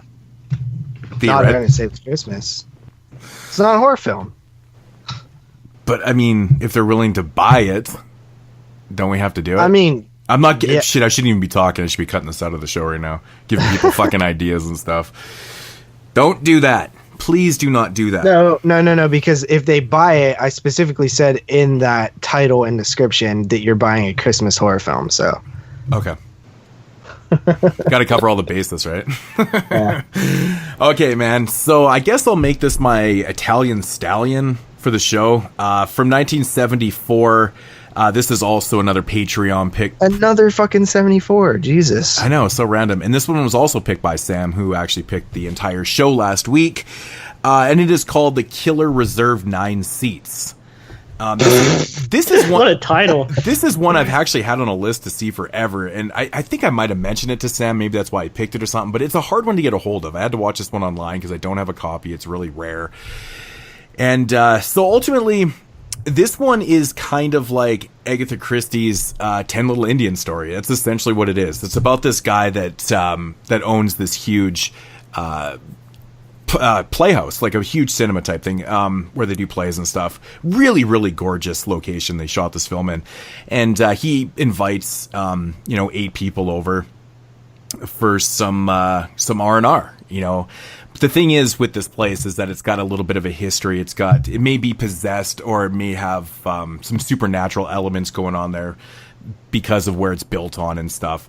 That I'll just leave the storyline there. I mean, everyone's familiar with 10 Little Indians story, right? Yeah. So once everyone arrives, people start getting picked off one by one. And they got to figure out if it's supernatural being responsible for this or if it's one of them doing the killings. And yeah, so we know. My thoughts on this movie, yeah, man, it's very similar to every 10 Little Indians rendition I've seen before. What separates this one is that it's actually really, really well acted. It's shot beautifully. The location, I should say, I guess it's kind of a contained horror film, really. It all takes place in one location. The aesthetic of the film is beautiful. The costumes are fantastic. Like, it's just one of those type of films where you're like, wow, it's really well done. It's shot beautifully. Like, a lot of great tracking shots. The music's awesome. But it's really fucking boring. Really boring. I mean, this movie is so damn talky. And there's so much dialogue in this film that really just is not applying to the progression of the narrative. And that was really kind of the most frustrating thing for the movie. I didn't really care a lot about, some of the characters and stuff. I mean, we didn't get like a lot of backstory and something, a little bit and stuff, but there was certain oddities happening. Like there was this insanely overtoned lesbian scenes and things like that, and that I was just like, okay, but I was really hoping that the supernatural element of this film was going to break through and kind of take over, take precedence within this Agatha Christie 10 Little Indians type story thing. I won't say if it does or not, but I was a little bit disappointed. So I think the highlight of this film, beside the actual aesthetic of it, is some of the kills are pretty good in this one. Some are actually off screen, which was I was a little bit bummed out, considering we know what we're getting yourself into. There's probably going to be about 8 kills, maybe if that. So yeah, I was kind of disappointed in that way. But what really killed this movie for me was the fucking ending.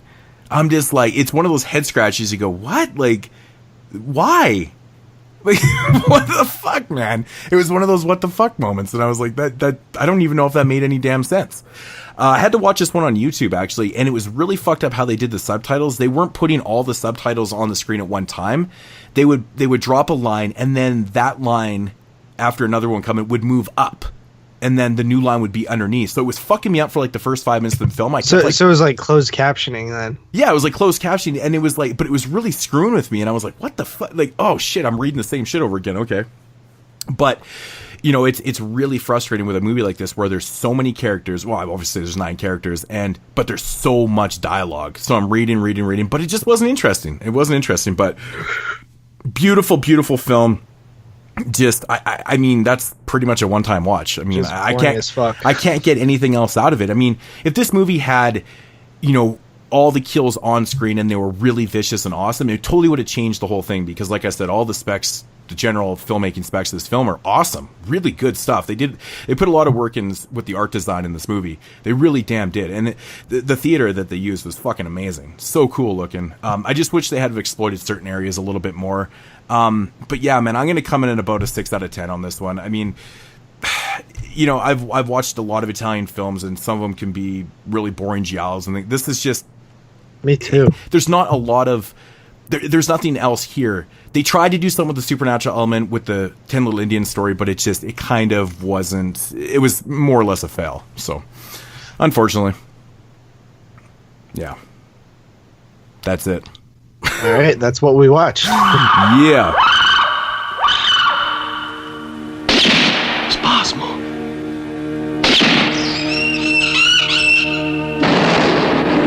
Spasmo. Spasmo. Spasmo.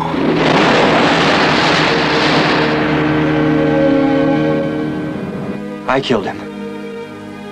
I killed the man at the motel. I killed him. I can't accuse you of killing ghosts in the night. Who am I to say that any killing took place? Ghosts in the night. Oh yeah, the time has come for week 4 here on Italian Horror Month. This is the finale. Yeah, the final fucking countdown. This was my pick. Umberto Lenzi, director spotlight. Rest in peace to Umberto Lenzi, who just most recently passed away, unfortunately. But he left us with a lot of films to watch. A shitload of stuff, so we can always live through them like that. But yeah, man. First up, a film also from 1974, simply titled Spasmo. Of course, directed by Umberto Lenzi, starring Robert Hoffman, who we actually just seen in Massimo Dallamano's Black Veil for Lisa. So, and starring Susie Kendall also, Ivan Rossimo. All familiar faces, man. You recognize these faces from a lot of Italian films. Synopsis. Christian and his girlfriend are taking a walk on a deserted beach when they discover a woman's body lying. A closer look proves that she's alive. The next day, Christian meets her again at a yacht and they fall in love. Later, in a nearby motel, something weird happens as they prepare to go to bed together. An intruder breaks in and starts beating Christian, who accidentally shoots him with his own gun. Yeah. Can I ask you a question, We'll just leave it right there. Yeah. Ask you a question? Yeah. Why the fuck do you love this movie so much? What's not to love about it? But you suck its dick the first time you reviewed it on the show a while back. I love this movie, man. It's fucking... Why? It's awesome, man. What's awesome about it? I love the whole... It's so fucking just cut in piece. What do you mean? I just feel like, by the way you were talking about it, I thought it was something amazing was gonna fucking happen, but if nothing really that fascinating happened in this movie, in my opinion. Well, they were fucking with him. I mean, there was a lot of characters in this film that were involved with trying to there's a lot of characters in this film. Yeah, and they all have a part, and the ultimate goal here was to, you know, to fuck with him, essentially, right? Because we all know what exactly was, you know, the deal with Christian was.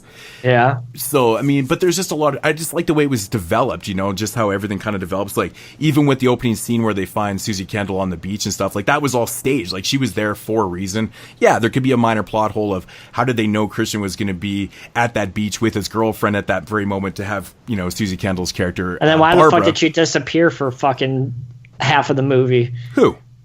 The girlfriend. Because he left her.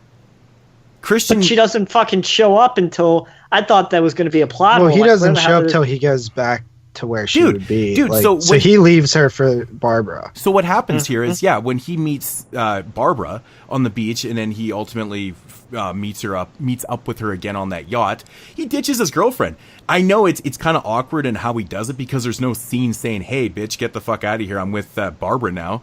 I know it is very strange, and I thought that the first time I watched it too, and this time I actually kind of laughed about it. But yeah, like, she just kind of, I guess he just leaves her, and then she goes off and does her own type of thing. But I mean, that was the intention, was for her to get involved with Christian, because they were supposed to, you know, set him up to fuck with his head and stuff like that. So I mean, that had to happen. But it is awkward that they didn't even really note that he had left his girlfriend or where she went. You know, it's just like, oh, like, she's in like the opening scene, and then she's like gone until he goes to her house. Well, that's the thing, right? And so once he gets with her and stuff, it's just so funny actually, because within 2-3 hours of meeting Barbara, they're at this motel where this incident happens. Yeah, and he's like calling her his dirty little whore and stuff, like 2 hours after they met and shit. I'm like, this is fucking strange. But I just kind of like the setup though. Like, he's sitting in the hotel room with this girl, not knowing at all what's going on, that all these people are, you know, could be involved, or what the fuck is going on and stuff. And all of a sudden, this incident, this dude just breaks in and starts beating his ass, and then he ends up shooting him. But did he shoot him? Did he shoot him or not? Thing? What do you mean? Like, why I don't know. It's funny because he just. It seemed like such a long, like, specific scene. I was like, so when's the beard thing gonna tie in? I think it's more. I think it's. She wanted him to shave so bad. Like, why? The way I don't know, man. I could never figure it out. I tried to figure it out after the first time I watched it. Especially if she's like setting him up. I thought maybe it had something to do with maybe, you know, him, the multiple personality thing. I don't know, man. It was weird because, like, two different identities. You know, when you have a beard, you look different, and then when you don't, you don't. I thought it had, maybe that's what Lenzi was going towards, with having the two different faces was representative of his mental state. That's the way I see it. It might not be that, but I mean, how else do you explain it? But I mean, the only thing that I could think of is she wanted him in the bathroom. Maybe. So he's there at the right time. But I mean, it didn't really matter. I mean, it could be that, considering after he shoots the guy in the bathroom, she doesn't even check to see. Which you guys probably picked up on that right away. Like, why wouldn't she check to see if he actually killed somebody or not? Because she's kind of playing it off. Well, she says, doesn't she? I can't remember what she says, but I swear she said something. She says, "Are you sure?" She's like, "Are you sure that's what happened?" And you know, and then we know once he goes back to the room, it's like there's no body there, kind of thing, right? So, yeah, man, I don't know. So, what are your guys? I mean, I could talk about the film all day.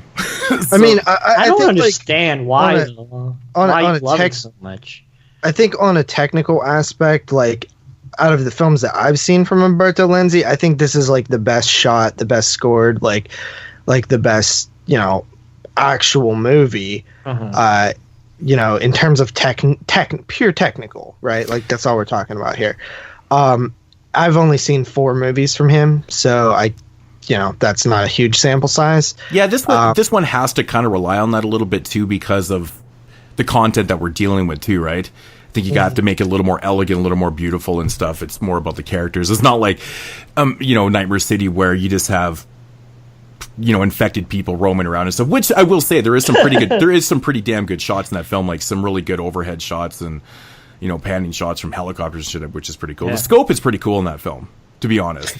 You know, he manages to capture that feel of, but we'll get to that. But Yeah, man. I mean, this one. This one is it's a psychological film. I mean, it's pretty cut and dry when it gets down to it. We know exactly what's going on by the end of the film. You know, the road there could it possibly work? I don't know. I don't know. I think it does for myself. I just want to know why a car blows up when you gas it with gasoline and then drive it off a cliff. How does it explode? Well, he pushes it off, but obviously from a spark. Yeah, I know that. It's metal on rock, dude. It's gonna spark. But wouldn't it just fucking did that, or if you didn't douse it with gas? Well, this is a movie, dude. But like that is an age-old question in every fucking. How does the air tank explode in Jaws? Exactly. But I mean, I'm assuming if you had a car doused in gasoline and you push it over a cliff, it would probably spark when it hit the ground. I mean, metal on rock. I would say the spark would put it up, but I don't know. That's how I see it. The better question is, would a spark ignite gasoline like that? Probably not, but yeah, probably. I would assume. I mean, he did put a shitload on there. It was pretty doused. Yeah, I mean, a cigarette won't ignite gasoline usually. So, I mean, it just depends, really. It's a movie. Like that. I don't even quite that type of shit. I just accept that's been in movies forever. But I mean, that scene had to. I mean, it had to go down. It had to burn because at that point, Christian was trying to fake that he was dead in there, right? Yeah. So, I don't know, man. Like, I thought this movie was cool. I thought it like started off pretty good, like where they're like on the beach and like the mannequins and stuff like that. I thought that there was like some good acting in this movie. Above all, like I did think the acting was really solid. Especially I was enjoying the relationship between Barbara and Christian. I feel like the story is a little convoluted. How so? Are you? There's so many characters. And honestly, like, again, with the fucking characters, like, I swear to God, it's impossible to follow these characters. I mean, this one was a little bit easier. There's a lot of characters in this film, but I think they're all identifiable. I mean, we have his brother, we have, Alex, who is the guy on the boat, and, of course, the two people that they run into at the villa that they break into, which we all know was a big setup, too, but, I mean, that's kind of cool who they ended up being.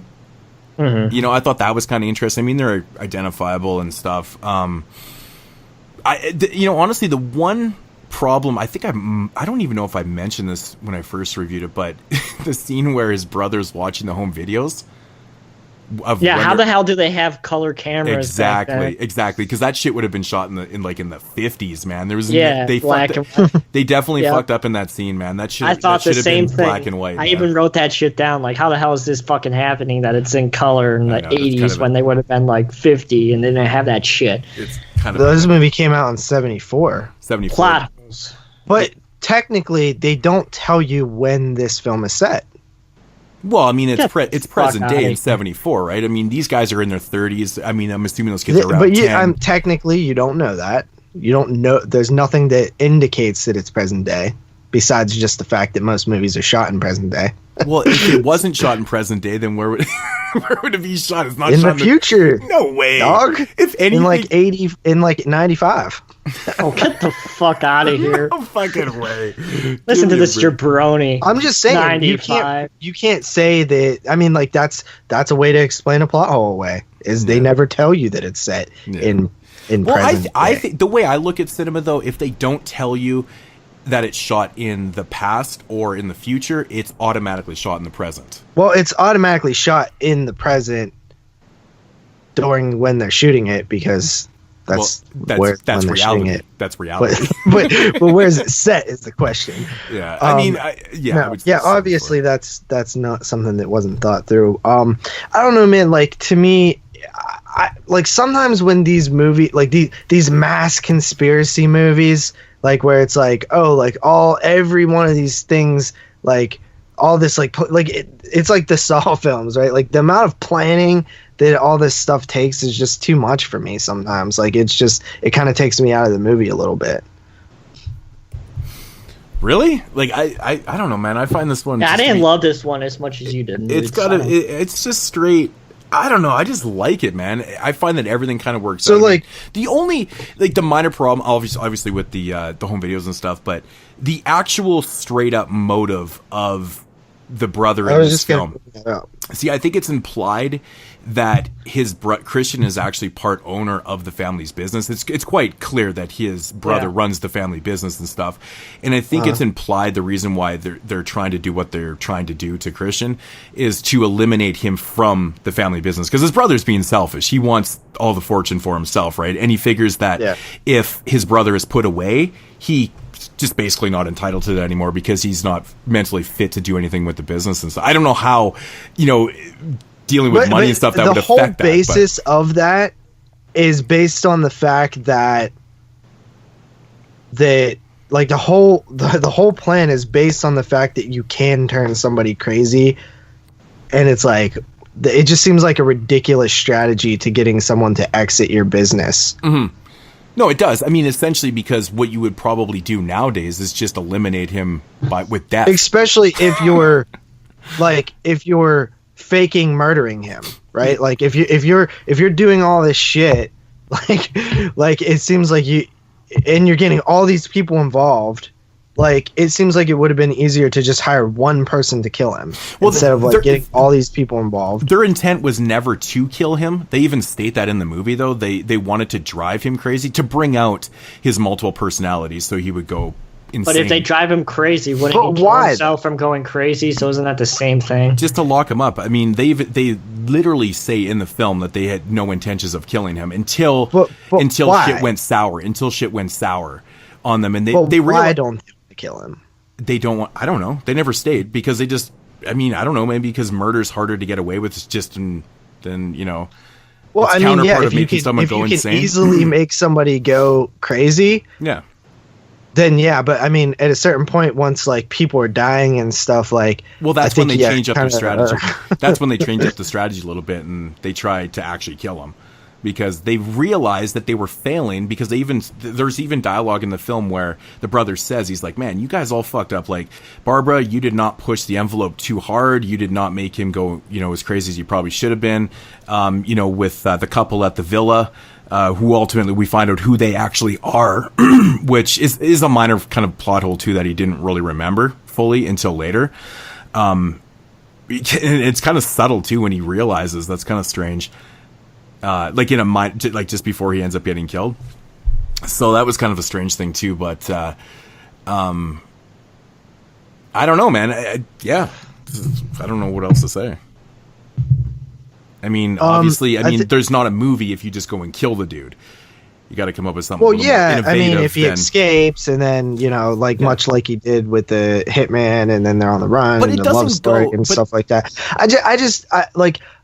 I'm fine with wanting to turn somebody crazy, right? Like that's a plot point I can live with. Mm-hmm. But it has to make sense. Like, why is there not a scene where it's like, listen, I don't like the guy, but he is my brother. I can't kill my brother, but I can make him go crazy, and then I don't have the conscience. Well, there kind of is. There kind of is though with his brother, because we don't find out later until, again, in dialogue where they say that, it's basically hereditary and they both probably have it. He kind of says that he's a little bit cold-hearted and cold-blooded. Like, he just doesn't really have any feelings and things like that. And I think that was kind of where they were leaning towards. I mean, I don't know how else to explain it, really. So what's up with the mannequins? You know what? That's another thing that I believe is just more or less a prelude to his brother going. His brother. His brother's crazy. It's all a prelude for his brother's demise at the end there. Otherwise, it doesn't have any other major significance towards Christian, because I don't think it was actually meant to. I know Umberto Lenzi was more of an afterthought to put in the mannequins, because let's face it, mannequins are creepy. They really don't hold any merit in the film, because there is a lot of scenes where the mannequins are literally shown to the viewer, and at times Christian doesn't even see them, right? Yeah. So I think it's for the viewer. It's just like a prelude. So something's coming, something's going to happen, kind of thing, and that's the way I take it. So. Yeah. I mean, I like this movie. Don't get me wrong. Like, I thought it was a very, strong effort in terms of like telling this type of story. I thought the acting and the like I said, the technical level, the shooting, and I just love like when it ended and like the music came on, like it just that 70s, like almost like always reminds me of like pornos for some reason that I watched. One thing about this movie that I find interesting, it gets classified as a giallo, which it completely isn't a giallo. It doesn't have any of the elements of one. It doesn't have the POV killer. It doesn't have really a police investigation at all. Yeah. What would you call this? This is more of like a psychological mystery. It's like, because it more or less, most of the time, you're kind of going, why in the fuck is it's not a horror film? No, it's not. It's more of a thriller. It's more of a psychological thriller. In a sense, I'd probably put it in that category. But one thing I do like about Lenzi films, and it's very notable in pretty much every film that you watch of his, is that he doesn't fuck around with his movies, man. He gets right into shit. Like, to me, the pacing in the film is actually quite well done. It never overstays his welcome. He doesn't extend this into a 2-hour film like Argento probably would have. This one's over in a reasonable 93 minutes. And I feel like, right from the opening scene in this one, there's always something happening. I see the progression in the narrative, and, for a psychological film, a lot of times when you watch this type of films, you see them as slower burns. This one isn't slow at all, in my opinion. So, what do you guys think? I wouldn't necessarily say it's not slow. Slow at all, but no. It's not like super fast paced either. It's like appropriate pace. I think it's very appropriately paced, and I actually kind of like. I find it intriguing, like how many different locations and how many different areas he shot. This one feels like a bigger film at times. Like some of his films feel a lot smaller and stuff, but this one seems to be in a lot of different locations and stuff, which is kind of cool. It was kind of all over the place, and and ultimately this one actually makes sense in the end, per se, right? So, I guess you'd have to kind of separate yourself from reality a tiny bit, to think that this could actually work. But in hindsight, it doesn't really work that well. It doesn't go the way they intended it to go. So that's kind of interesting. And there is a little bit of a twist with, Christian stuff, what I thought was pretty cool too. I actually wasn't expecting that the first time I watched it. I was not expecting his character. I'm not sure that craziness is hereditary though. Realistically. Well, schizophrenia. Well, no, it's because they're leaning towards like he was a schizophrenic, right? Like he actually had like multiple personality disorder. Is that hereditary? Yep. I know people who are pretty crazy and schizophrenia and multiple personal disorder are actually two different things. People seem to get those lumped into the same thing. I think they were leaning towards he was a little bit schizo in this one because they even used the word schizo, which is definitely hereditary. So I didn't know that. Yeah, it's kind of a scary thing. If it's in your family, you might want to watch out a little bit. Yeah, but an interesting fact about this film that I don't know if I mentioned before. I can't remember if I did or not, so I apologize if I did, but who cares? We're doing the review right now. There's a couple kill scenes in this film that were actually shot by George A. Romero. No shit, I did not know that. Yeah, Umberto Lenzi, actually, his original idea for the film was to have pretty much all the kills off screen. He wanted to keep that mystery completely concealed for some odd reason. The producers were like, you can't actually do that because it's not going to make sense to the viewer. If you just start killing people off, you'd be like, where the fuck did everyone go in the film? So they actually had to show them. So the original cut of this movie is about 10 minutes shorter, and then for the American audiences, they actually got Romero to shoot. I'm assuming, I'm not 100% sure what scenes they actually are. They said the kill scenes and stuff, but I'm assuming the car death where they run over the body, which is fucking nasty. It's actually kind of funny. Because it's this dummy death, man. It's so good. I love that shit. It's not the worst dummy death though in this. No. That's the best dummy death of all time. That's the best dummy death of all time. But anyways, George A. Romero actually did the shoots for that. So that's kind of an interesting little factoid on that. You want to get into ratings? Yeah, sure. Jeremy, what do you got? 7.5. I'll go next. This movie, I feel like I could definitely benefit from a second watch on this one. I did get a little confused with the characters. Like, I didn't even realize that who his brother was until a little later in the film. I actually had forgotten that Barbara wasn't his original girlfriend until later in the film. Just because you barely with the girlfriend, and then you're with this girl for a while, and you're like, you're like, wait a minute, didn't that girl have different hair or something? You know, so like it's like they don't like these movies like have a very difficult time of like establishing when things happen. Like if it's, I feel like if it's my first time watch, I'm always going to be confused. But I did like it pretty good. I think that I actually liked the ending, like when the like little narration, like the narrative thing, and then the mannequins and stuff like that. I thought that was pretty cool, and the music and shit like that. I'm coming in at the same spot as Jeremy, 7.5 out of 10. Yeah, this is only the second time I've watched this movie, and I think I probably picked out a couple things that I didn't really notice the first time around. I don't remember what my original rating was, actually. I think it's like a 9. Yeah, it was probably somewhere in that range. But yeah, rewatching, I still had a lot of fun with it. It's actually one of those movies I think that definitely can benefit from having to rewatch. It's also one of those ones I think is, for some people, I think could be quite forgettable. That might actually be a good thing too, for like rewatchability. In some people's views, it might not be, but yeah, rewatching the movie, I actually had a lot of fun with it again. I was like, yeah, this is pretty cool, man. I think it's shot beautifully. It's awesome and stuff. And surprisingly acted really well. It's actually got some pretty decent acting in this film, which is, can be hit and miss in Italian cinema. But, so it turns out my rating is 9.5. So I'm going to come in at a 9 out of 10 on this one. Yeah, I was going to say that yours was a 9.5, but I was waiting until you were finished. Yeah, I just looked it up right now as I was doing that. So yeah, I mean, I still really enjoy this one, man. I still don't understand why it gets lumped into the giallo. Just because it's a not horror Italian film, and usually non-horror Italian films that are about murder automatically get lumped into the giallo area. But yeah, it's definitely not. There's like no, like, I think the perfect, I can spot a giallo pretty easy. Like, I feel like I 100% get the concept. It's essentially, if you took a slasher film, you like nerfed it down a little bit in terms of like the kill count and like the picking people off. You added a detective narrative to it and turned it into like a little bit of a whodunit, and that's a giallo, essentially. Exactly. Top of the news this evening is speculation concerning the real facts behind the Department of Health announcement about a radioactive spill supposed to have occurred yesterday at the state nuclear plant.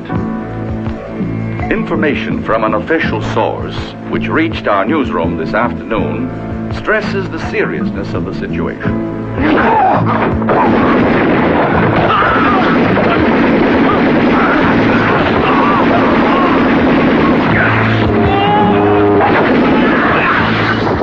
Mr. Miller, something very serious has happened at the airport. All right, moving along here, man. So we jump 6 years later into the 80s, into the year I was born, 1980, with Nightmare City, also known as City of the Walking Dead, and I'm sure it has multiple other names.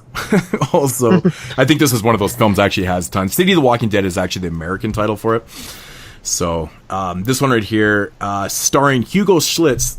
And I don't know if you guys remember that name at all from a Quentin Tarantino film. It was Inglourious Basterds. Yeah, Bastards. He actually took it from the actor Hugo Schlitz. He's actually a Mexican actor, and he just ganked the name.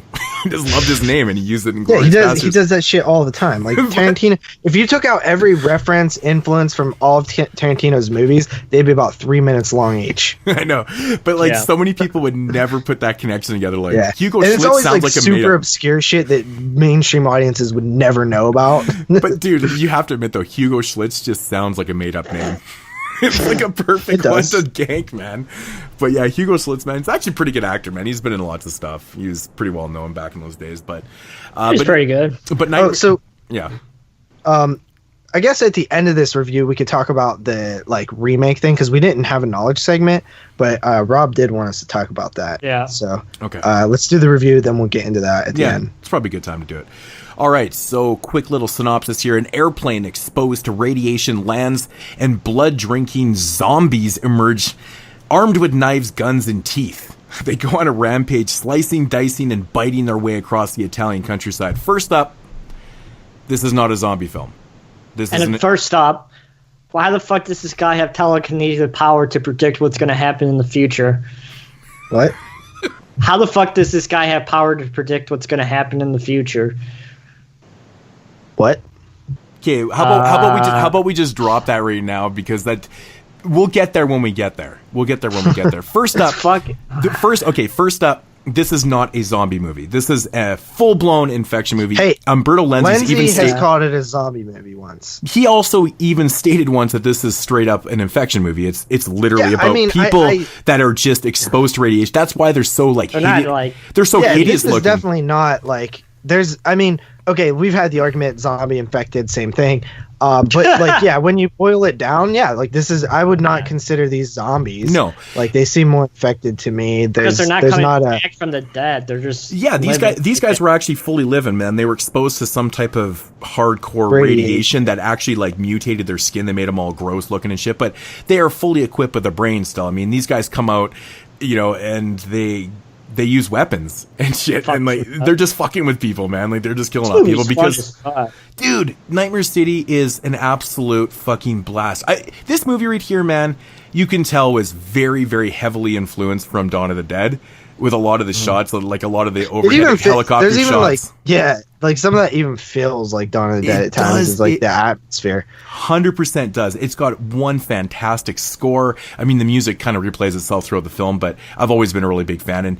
And that's one thing I've always loved about Italian films, is if you have a really recognizable score that you can get into, it just doesn't make the film so much more fun to watch, even though it replays through it. But the score is just fantastic in this one. But this is just a balls to the wall effort, man. Yeah. I love the way this film starts. It's Hugo Slitz plays a reporter, and he's at the airport, and they get word on this aircraft that's coming in. It's not on the radar. It shouldn't be landing at this point, and they're kind of, what the fuck is going on? So they've got the military out there and shit. Well, they knew who was in there.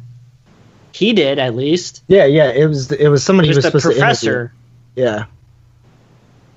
Yeah, that is right. So you knew. Okay, but anyways, this thing lands, and they open up the doors, and then all hell breaks loose, and it just keeps breaking. Hell just keeps breaking loose. Keeps going for 90 minutes. It really doesn't stop, and that's one of my most favorite things about this movie. And I always found it had so much damn replay value, because this one is just a ride right from the opening scene right to the end, and that's a different story in itself. It's not a movie you watch for story or anything like that. You just watch it for insane madness of popcorn bullshit. It has sequences. I mean, after the scene at the airport, which is fantastic stuff, you got these great overhead, helicopter shots and like I said before, the scope of the film is fantastic. I know, it just totally reminds me of Dawn of the Dead. It 100% reminds me of Dawn of the Dead, the way it's shot and stuff. It's fantastic. But then it leads you into this great scene at dance studio at this TV station where they're recording this dance sequence for some commercial or some shit, and then these fucking infected people just rage in here and start tearing apart everybody. It's one of the funnest scenes ever in a film, man. It's just so ridiculous.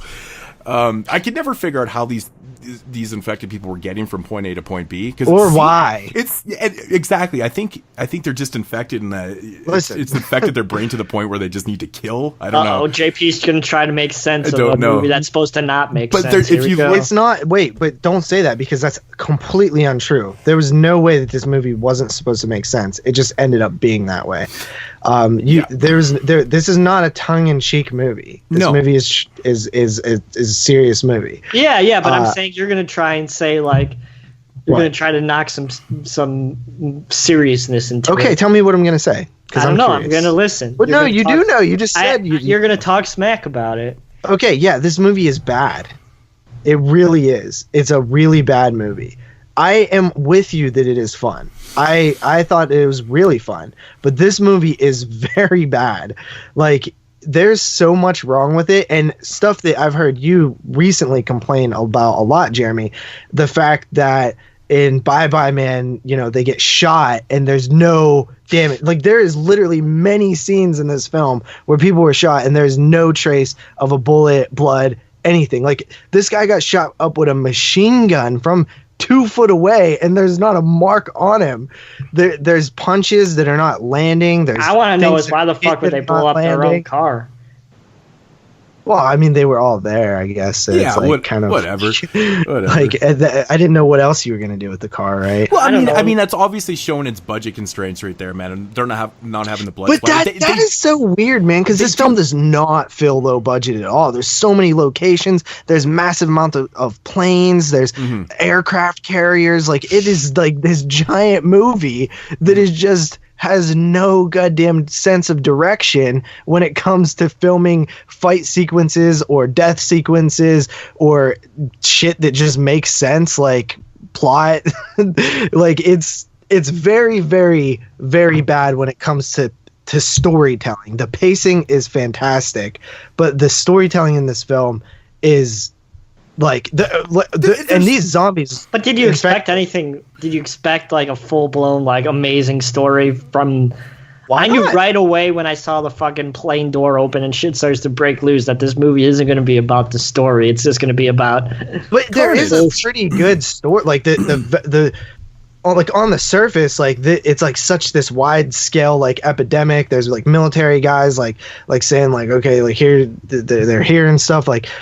It on the surface, like it's not a, tongue-in-cheek movie, so I didn't know what to expect really. Like I was like, when I honestly these infected looked awful too. Like it has to be the worst makeup effect for like an infected zombie that I've seen in a movie of this caliber that feels this big.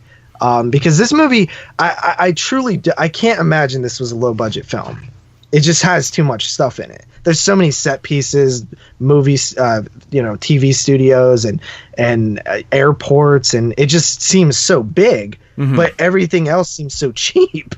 It's like they wasted all their money on these locations and then put none for the practical effects. There are a few good gore shots, but for the most part, there's not actually. Actually, that's really bad. You mean the dummy effect isn't bad? Oh, when she first falls, it's amazing. When she first falls, I was like, holy shit, that looked like a real person. And then when she like tumbles down through the center, it's like, okay, clearly a dummy there. But I think the first shot was a person maybe. When she lets go of the rope, it looked like a damn person. So that was really good.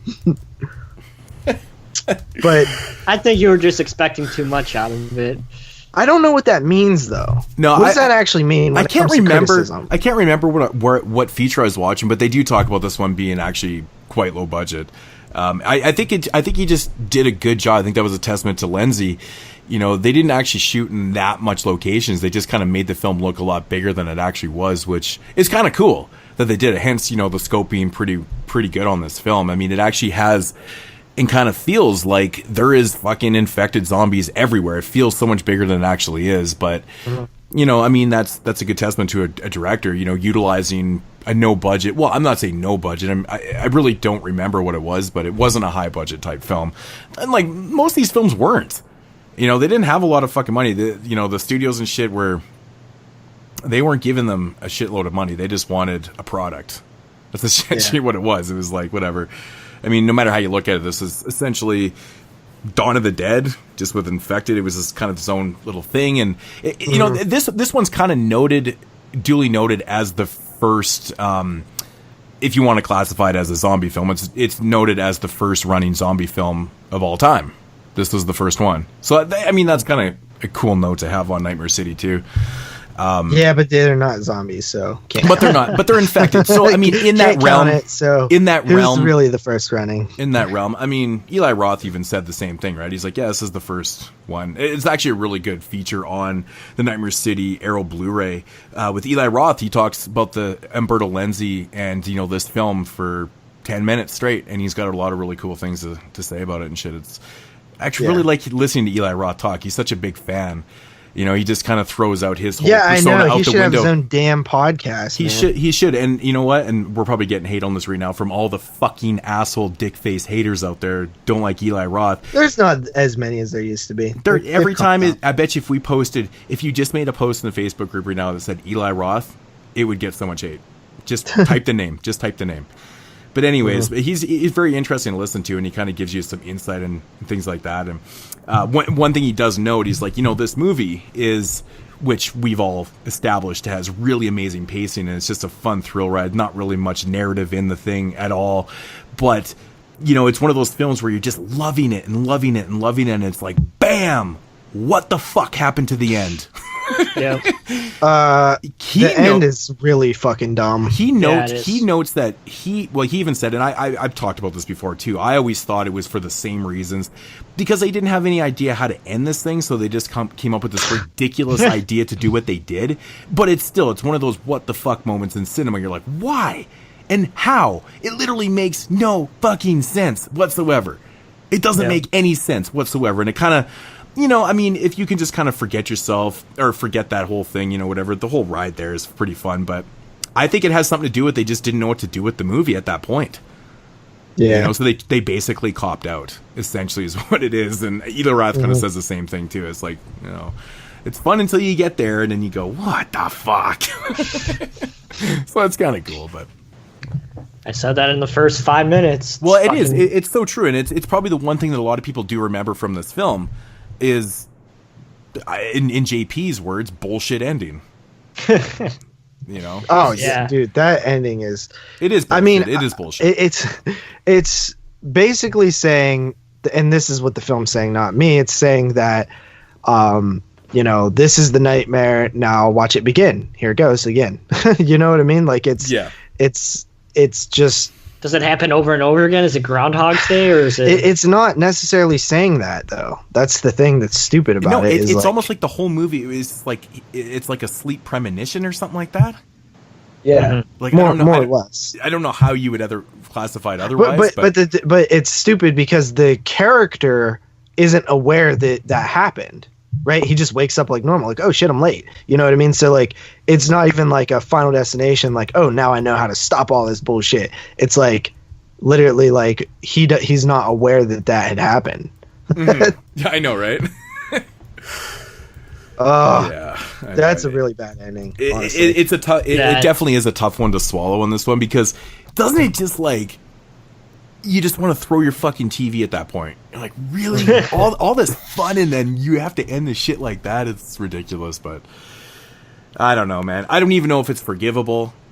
It is a little... I really it doesn't really affect the film other than it's just dumb. You know what I mean? Like the film, like whether she died and he flew off in the helicopter and that was the ending, I mean, that would have been a better ending. But, it doesn't really... It doesn't change anything we saw. It's just like, oh, so they're going to tell the story again, and then when we get to that point, we'll see what happens next. I just feel like it's completely unneeded. I don't know why they didn't just end the film. It's because they called it fucking Nightmare City. It's like, well, how are we going to incorporate Nightmare into this? Well, I mean, it's kind of interesting to bring up the title of this, because City the Walking Dead is like a total bullshit American title for the film, considering they're running infected. Who the fuck came up with City the Walking Dead? That's bullshit. And I'm itself. not even sure they're dead, honestly. No, they're not. They're because not. If they were dead, they would be zombies, right? They're totally not. They're 100% infected. And I do have the interview somewhere with Umberto Lenzi when he even talks about that. But so, because like Return of the Living Dead, for example, they are also infected, but with trioxin, but they're dead too, so that makes them zombies for some. But like. Well, because the trioxin actually raises the dead. Yeah, but I'm saying they're still infected, though, because, like, look at our two lead characters, right? Yeah. Tom Matthews' character. But, so, like, if it is that they're dead, makes him a zombie, these guys don't look dead to me. I don't know. No, are they dead? They're too quick and they're too witty, man. I mean, they're using weapons, they're going back for more. It's just, they kind of have... the representation. They just need that blood, yeah. They have that representation of a zombie because... Yeah, because of the brain thing. Shoot them in the head thing. Yeah, they totally say that in the film. It's like you can only shoot them in the head to kill them, so it's kind of a zombie trope. Or mythology, or whatever you want to say, but that's, what it is. Yeah. But I really liked the, scale of this movie. Like, I liked the atmosphere. It really did feel like shit's going down, you know what I mean? But the infected just sucked to me. Like, I just thought that they were lame. You know, they like the way they stood, the way they would like kind of attack, like they just didn't feel like they had any personality or traits to them. Personality? Like, they're fucking infected or dead people. No, I mean like personality to the infected, right? Yeah, like there was no I personally traits to them. I personally always enjoyed the way they looked because it has this like totally oddball, strange, they look so bad, dude. Unique. Oh yeah, I mean the effects are not great, but then when you put it in perspective that they've been just exposed to this high octane radiation, like whatever it is, it was so bad that it molded their skin like that. It just like I wouldn't. It just looks like a little burnt, but it's like it doesn't also. Like, I don't really get it because, like, then, like, if they infect somebody else, like, they get a little patch of burnt on their face, too. Well, I guess it's because they're radiating the radiation, right? Because, like, once you're infected to radiation, like, I mean, it can kind of mutate itself. Because, I don't know. I think that's what they're kind of going for with that because it's radiation, right? Mm-hmm. So. But, but, I mean, I don't know. Like, all these alive. So, what about, like, the people that are just, like, there? Like, so you have to be killed to be radiated, or you get resurrected? What about the people that are alive running from them? I don't know. I maybe you have to have some type of contact. They do come in contact with them. Like, they touch them and shit. Mm-hmm. Maybe they just automatically die. But that doesn't make sense either. No, because that doesn't happen. Anyway, so there's plot holes with their radiation. I think they actually call it atomic radiation in the film. Atomic radiation, like that. Sounds very sci-fi-ish. Pretty cool. Sounds like Hiroshima. There's this like really, really fucking strange moment in the film too. I don't know if you guys remember this, but there's a scene where a female character walks outside and she sees the lawnmower cutting the grass by itself. Isn't that like super fucking like Maximum Overdrive style right there? Yeah, why was that happening? Apparently the radiation gave the lawnmower a mind of its own, I guess. Oh, that's fucking dumb. I knew if I brought that up, you'd be like, oh, that's fucking dumb. I mean, it wouldn't be dumb if it happened throughout, but it's the only isolated incident. I know, right? It's such a random scene. It's so random. Like, if all of a sudden all the trucks came to life and airplanes and stuff, and it was like everything. But even then, that's fucking stupid and it doesn't make sense. Why? It could. Whatever. Radiation makes trucks come to life. What kind? That's what happened in Maximum Overdrive. Yeah, but it didn't fuck the humans up too, though. Well, it's not necessarily radiation in Maximum Overdrive. It's more of like it's a comet. Yeah, it's like a force from the comet or something like that. So this could be a radioactive force, whatever. Yeah. I mean, I'd be down with that. Well, I think that's kind of what he was hinting at there. He just didn't play it off more. I think if they had a few more scenes in there with, like, you know, blenders and other turkey carving knives and shit like that, you know, it probably would have made a little bit more sense. But the scene is so isolated. It feels so out of place and stuff. But it cracks me up because I'm like, this precedes Maximum Overdrive by 6 years. Very strange, very odd. Maybe Stephen King ripped him off. He saw that scene and he's like, oh yeah, I'm going to write a whole movie about this, but I'm going to use a comet. Yeah. Who fucking knows? Who knows? Because there's a difference. Damn it. Well, ratings? It is what it is. JP, you go. All right. So I think this movie is pretty bad, honestly. Like, I mean, I give it a lot of points for being entertaining. Because it really is. If this movie was slow, it would be horrible, retarded. But since it's so fast paced. There's always something happening. I like the atmosphere that it creates. You really do get that Dawn of the Dead atmosphere. These people on the run. These people, especially towards the end when it all takes place at that theme park. Like, I thought that was awesome. I truly think that the design, the decisions to how the characters, the infected. The mannerisms they had, the way they attack, I think is awful. I truly do. I think it's so bad, and I think that the effects on them are bad. I think that, you know, just the concept of them, like, is pretty bad. Like, okay, they are angry, kind of like it was much better explained in like something like 28 Days Later, where it's like a rage. Mm-hmm. They don't really establish like the whole point of them, you know, what their motives, like why, like they just kill people, and like I guess it's for blood or whatever, but it's really not super established, at least to my knowledge. The weaponry is the biggest sin to me in this movie, because there's so much of it. There's so much gunshots, and never do you see like any type of squibs or anything like that. It's just, I know it's low budget and stuff, but sell one of those planes or have it, scale it down a little bit, but you can't, or don't fucking have guns in it. Don't have so many shots. Like there's so many goddamn bullet shots, and there's no squibs, like, and it's just so in your face. Like it really bugged me. I'm coming in at 4.5 out of 10 on this one. So below average. It was very entertaining though. I will give you that. I'm happy to own it on Blu-ray, and I will watch it again. 4.5. It's a bad movie, dude. I gave it a 6. Man, I understand where you're coming from. Yeah, I mean, the specs on the film aren't really, that great. I mean, when you deal with the effects and things like that, there is problems there. But I personally like the way the infected look in this. It just looks so bad, but it's like good at the same time. It's weird. It's so strange. I don't really know how to. What the fuck was that? That was Jeremy. That was like really loud in my ears. Very professional. Yeah, exactly. Oh, fuck you. Almost blew my fucking head off there.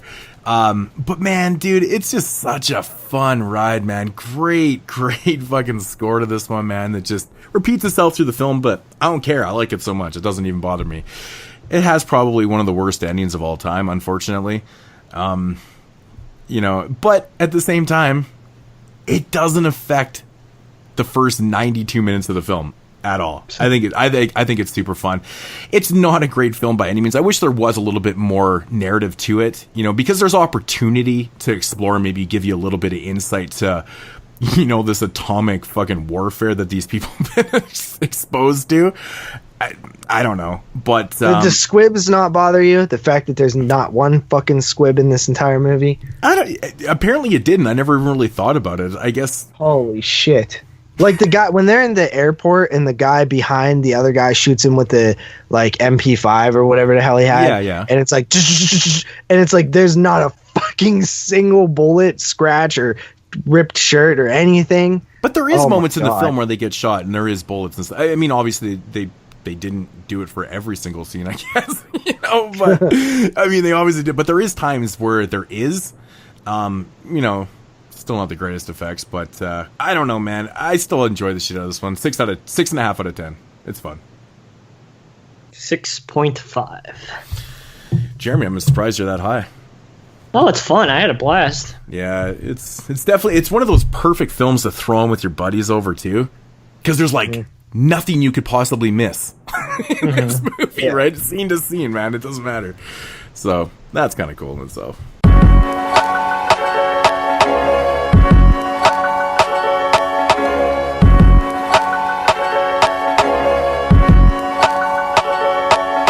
All right, so let's get into a little bit of talk of the Nightmare City remake being done by Tom Savini, apparently.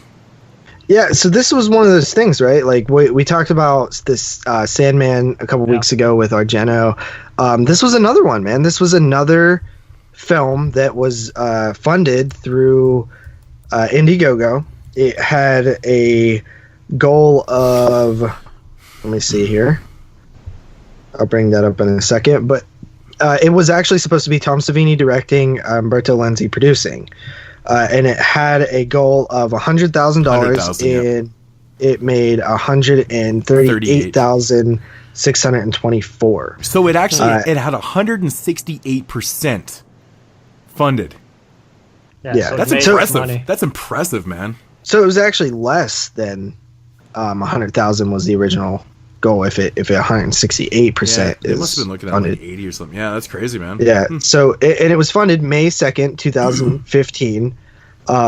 There was all kind of perks, like 25 people paid $25, which gave you a digital HD download of the movie. When it came out, $30 got you the DVD. 18 people claimed that. Well, 18 suckers. 74 people claimed the Blu-ray for $35. 74 suckers. Yeah. And then,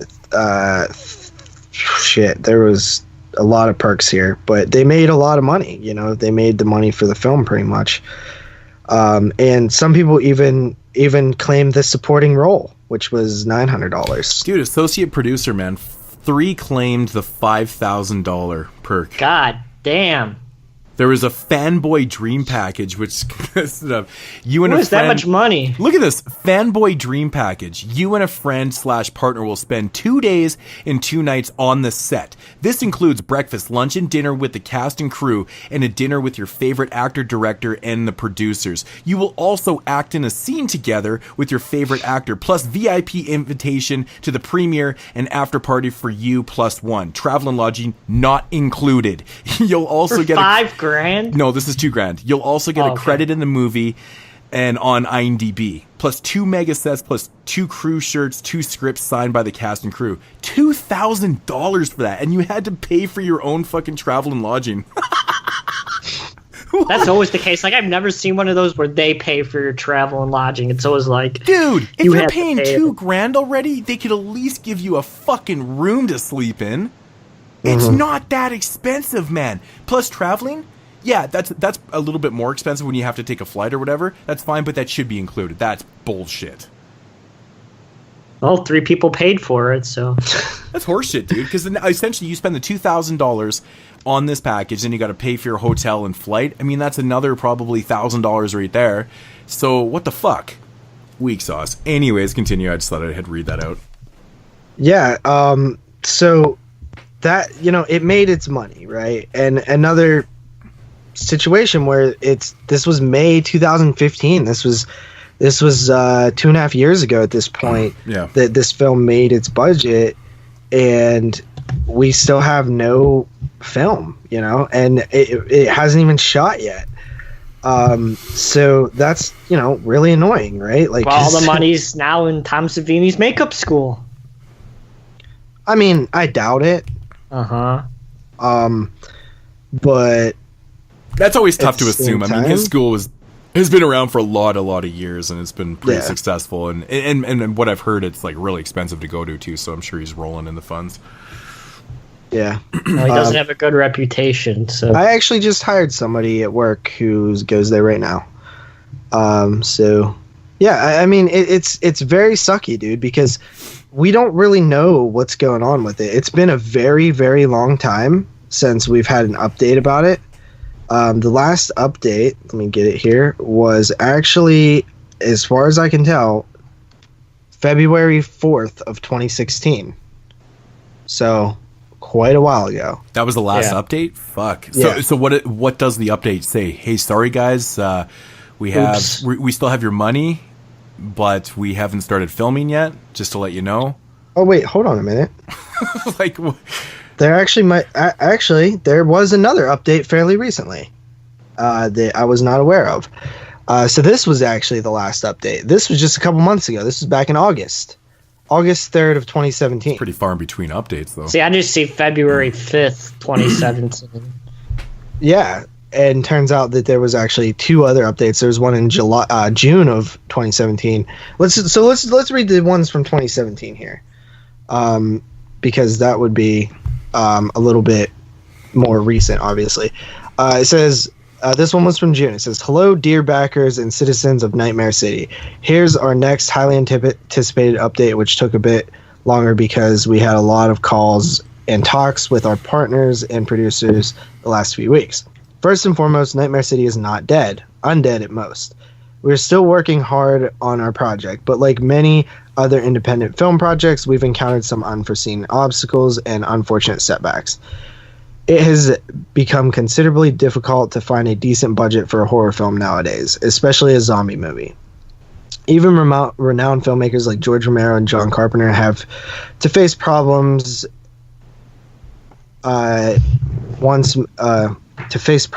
and even hugely successful projects like World War Z sequel have recently been delayed from studios.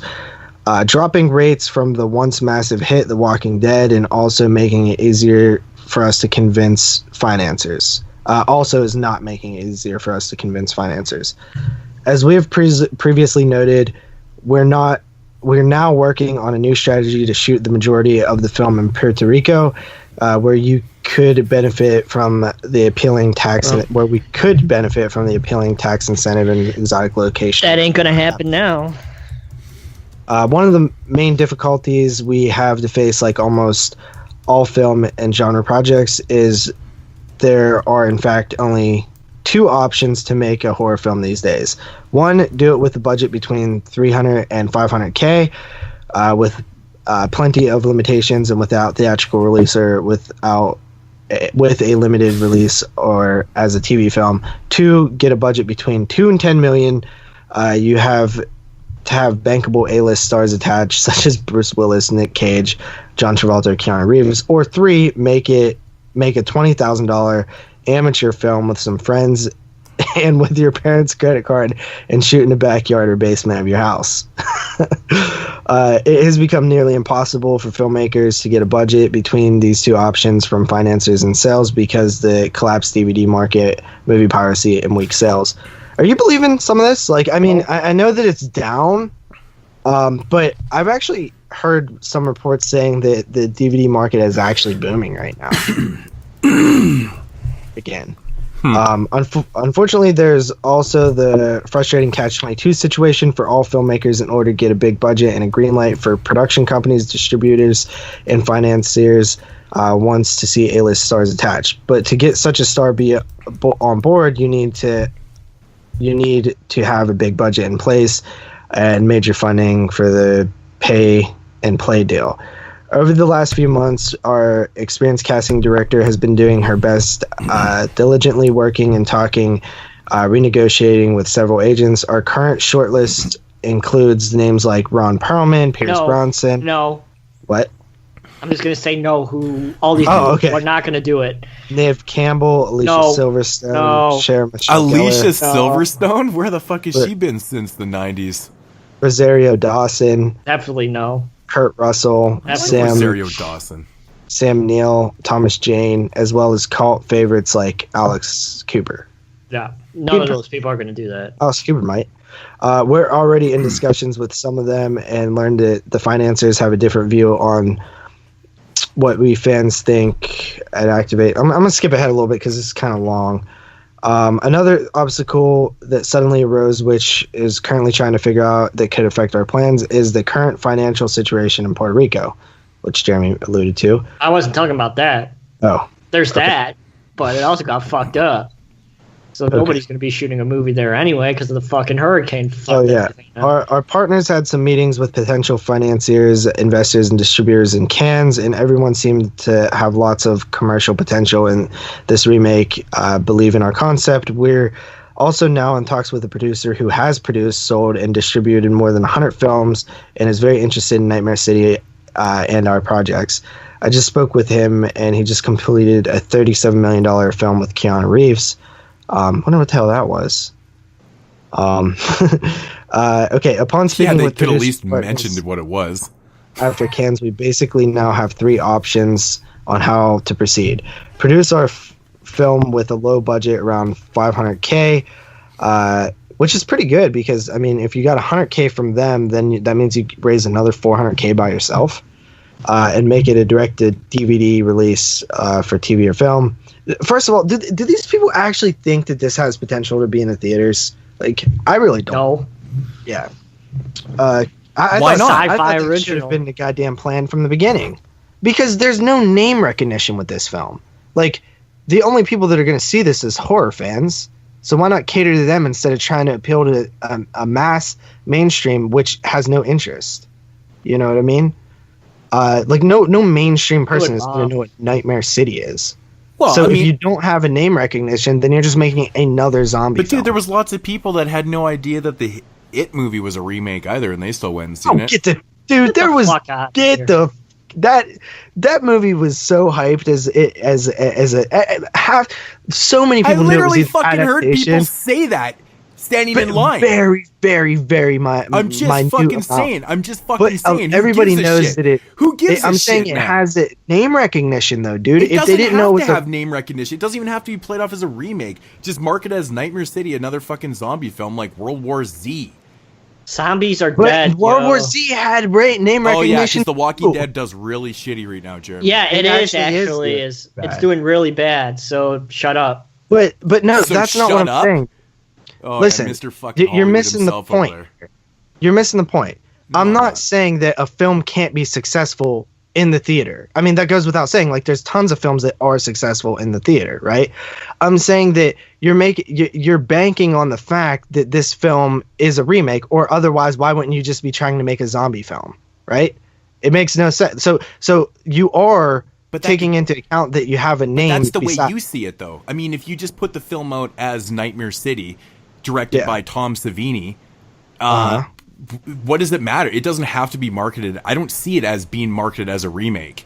It doesn't have to be marketed as if it was just a regular movie that Tom Savini directed, I'm saying it would probably bomb in the theater. I agree. Name the last zombie movie that's been in the theaters, Moods. It was that World War Z? I don't know. Warm Bodies, maybe? Yeah, that was like 3 years ago. But I mean, I don't know. So maybe it's time to have another one in there. Yeah, and Nightmare City is going to be the big seller. I'm not saying it's going to be fucking massive, but Jesus Christ, you're so fucking negative about everything. I just think it's not going to make any money. It's like, it's just, what you see out of it. Like, to me, I think that if you're gonna, I think it would. If you're making a film for $200,000 and you put it in the theaters, but you're not gonna make it for name the last $200,000 movie. It's not going in the theater if it's $200,000. Yeah, maybe not, but because then you can't pay for promotion and. But even if you got an investor to pay for promotion, so you get investors, you have to make a really good movie. Mm-hmm. So you got this $5 million film and stuff, and you put it out as Nightmare City. You just mark it as Nightmare City, a zombie film directed by Tom Savini, starring fucking whoever they get to star in it, man. I don't know. Nicolas Cage? Yeah. Bo Svensson, who fucking cares? So you think it's like it's just automatically going to bomb because it is a zombie film, or that it's directed by? No, okay, because it has no interest. But how do you know it doesn't have interest? Because look, here's why it doesn't have interest. I think it has interest. Name one movie because it's been so long since there's been a zombie film in the theater. That's where I think that the interest comes into play right now.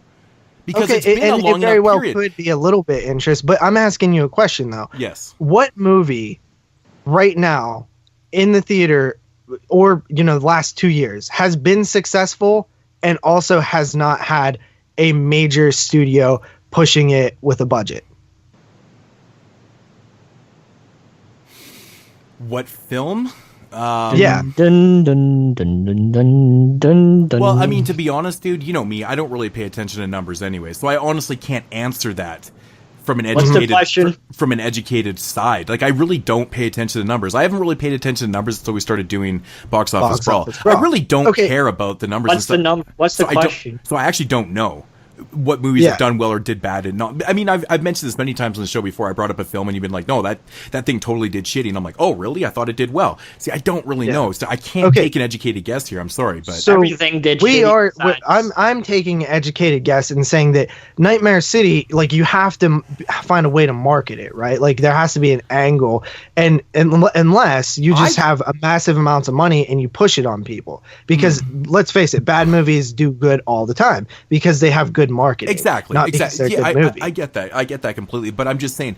So how do you sell Nightmare City is what I'm saying. I think, honestly, it'll sell itself a tiny bit based on the simple fact that there has been no zombie films in the theater for so many years.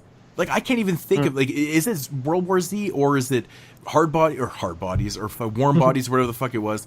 I don't even remember, dude. But I think it's been such a long period that if you put Resident Evil, even with a title, Resident Evil just came out. Okay, so people are into that shit. So, I think if you put out a zombie film with a title like Nightmare City, I think the title alone will resonate with a lot of different people. I mean, if you're into horror movies at all, do you think it would resonate with mainstream? It will be a bomb. Absolute bomb. I don't know, man. I truly think that I think it'll connect. I think putting any type of movie, whether it's you could say the same thing with a slasher, right? There hasn't been a slasher in so long in the theater, except for Happy Death Day, right? But Well, kind of. Not really. It's not really a slasher, but it did. But so made $100 million. Just okay. Even a werewolf film, anything. Take any film that hasn't been made a lot recently, and just because you dump a movie that hasn't been done recently in the theater doesn't mean that it's going to appeal to. No, you're 100% correct. But you can use this argument for any type of film.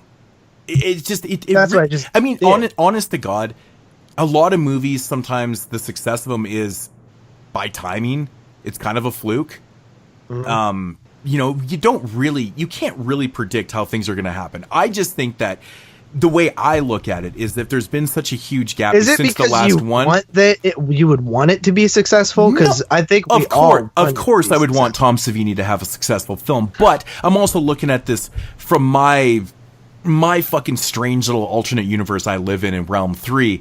I just look at it like, there's been such a huge gap. I think that it comes into play with timing now. There's been this gap. There's been this void. Giving too much credit to the average person. Right, like the average person, I wish would go see something like Nightmare City, but I just have absolutely no faith. I'm trying to be a little bit more of that person where the glass is half full, not half empty. Maybe I'm giving too much credit to people. Jeremy, we know where you stand. Everything's gonna bomb. The appropriate way to do this film, I just don't think like the only major horror movies that have done good this year is Happy Death Day and fucking It.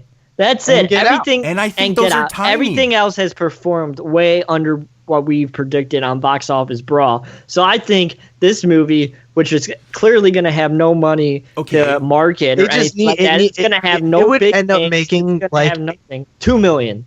$2 million. Yeah, I think that it probably would. So because like you're not going to get a $40 million film and then another $20 million for budget out of a film like Nightmare City. There's just not enough value there, right? Like you have to write the greatest zombie script of all time and have the greatest actor of all time attached to it to get that much money from investors. So realistically, where do we stand with it? Okay, can we sell the name? What you're saying really. No, this movie's never going to have a chance then. not in a mainstream theatrical setting. That's why I think that they're silly for even considering it. I think that they should focus on making a $500 to $1 million movie and putting it on streaming or direct to video. I mean, honestly, I would rather just do that too. But I mean, if I look at it from the other perspective too, I think that it has a chance, given the right investors, given the right casting in this. I think it could be marketed for something. I mean, you could still make a relatively good movie for, I don't know, $5 million, $6 million, right? Mm-hmm. You put a little bit off for marketing and stuff. I mean, just given the ideas that I presented there, there's been this huge gap. I mean, who knows? Maybe the success of it. Is it possible to make a good movie for that? Absolutely, dude. But I'm looking at it from the point of view like who's going to invest in that? Who can you sell it to get that kind of budget? That's why I'm saying I think their focus shouldn't even be on that, because I think that you can't sell this film to somebody to get a budget off of them. An investor is not going to like. What are you selling? So you're just basically selling. You're just basically selling, or you think they can't sell it because it's just a stale zombie story. I don't know what the story is, well, but I know that, I don't think it matters what the story is. You have to have a pitch, right? You have to have a pitch to the investors. Yeah. And I'm saying, how do you sell this to somebody to give you $10 million? Like, they're not going to look at it like, how do I get my money back? Well, not knowing what they're actually going to do with the story. I'm assuming they're probably going to change the ending. I mean, take this core idea that Umberto Lenzi had in this film. The core idea of like a widespread zombie epidemic. And your lead protagonist is a reporter. I think you would have to come up that's with a whole fair enough. Yeah, and you make it character heavy, you make it really gory. You got Tom Savini there, like it makes sense. But I'm saying to an investor, nobody is going to give you that money. So I think they should lower their expectations, focus on the DVD market, make a smaller yet still good film. Toned like you're not going to be able to make it is wide scale. Or maybe you're going to find that investor that's looking at it from my point of view is like, hey, there's been a huge gap here in theatrical zombie films. Hey, why not take a chance here? I've got fucking $100 million here. I'll give you $5 million, and that doesn't mean shit though. Just because the gap is not enough. Don't you think they would wait? Yeah, don't you think they would wait for probably a better script than Nightmare City and something more marketable than Nightmare City? You could wait on a better script for an eternity. You look at it like you're always going to come across something better. I mean, if you look at it like that, you're going to be sitting on your ass not doing anything about anything forever. Let's just say that the script is really good, right? Mm-hmm. I'm fine with making that argument that the script is really good. Whether a really good, we see hundreds of really good independent films that do not get theatrical releases every year because they would bomb for the most part. It Comes at Night bombed. I thought that was one of the best scripts in a long time, right? And it bombed. It did terrible. What was another movie? Mother, great script, bombed. You know what I mean? So you don't just have to have a good movie. So what you're saying here is it's essentially the people's fault for just not going to see this, or is it a lack of marketing in it? Well, okay, it's Mother. I'm saying it's the people's fault that you're not going to get a movie like this made because an investor is going to look at it and not see a returnable. So essentially what you're saying is we need to have the only things that are going to sell big time in the theater, make a lot of money in a theatrical release, are just your generic stories then. So if you because It did good, Get Out did good, those movies did good. They also had powerful marketing behind it. But I'm not necessarily talking about the landscape of theatrical releases right now. I'm more talking about these people and their focus on getting this movie made. Trying to get this movie made for a large scale budget, to me, because you might say, like, as an investor, Moods, you said, oh, why don't we put money into this because there hasn't been a zombie film in a while. I, as an investor, would look at that and be like, zombies are not in right now. Like, there's nothing.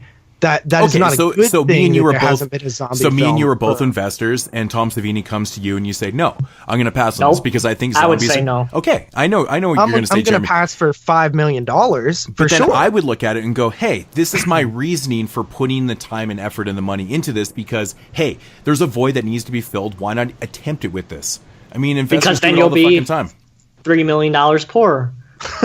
Yeah, but Jeremy, you said it yourself. You don't know. Sometimes things actually work, and sometimes they don't. Yeah, but not Nightmare City. Sometimes, but you can't take as an investor, you can't just go off of sometimes. Like you have to see a why not? Like people take chances all the time on shit like this, and man. sometimes you never know. And every single movie, I'm saying it's not an intelligent decision. Every single movie that's ever been invested to roll the dice, right? Every single movie that's ever been invested in by an investor is a gamble.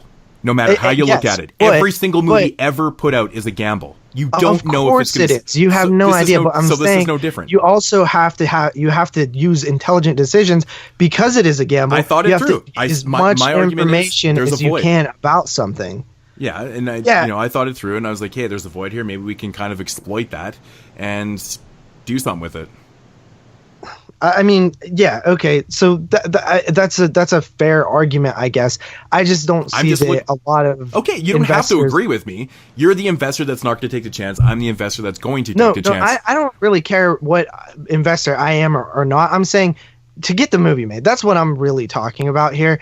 Is I think that it's the wrong approach because I think there are less people like you that would take the risk on. Well, I would actually because I'm a fan. I mean, as a fan and now I'm an investor. Yeah. I would look at the original film and go, okay, I'm a fan of the film. I love Umberto Lenzi's idea for the film and stuff.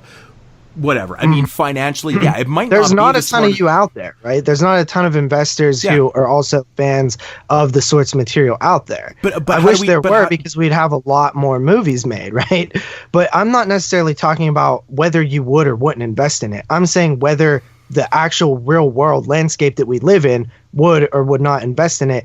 And I think it goes to show because the film hasn't been invested in that most people would look at it like. Well, I'm in the minority for sure. And I mean, I think we established that from the start. I'm in the minority for sure.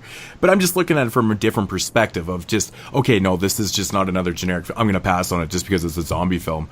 Try to look at it from a different perspective and try to market it off using that void.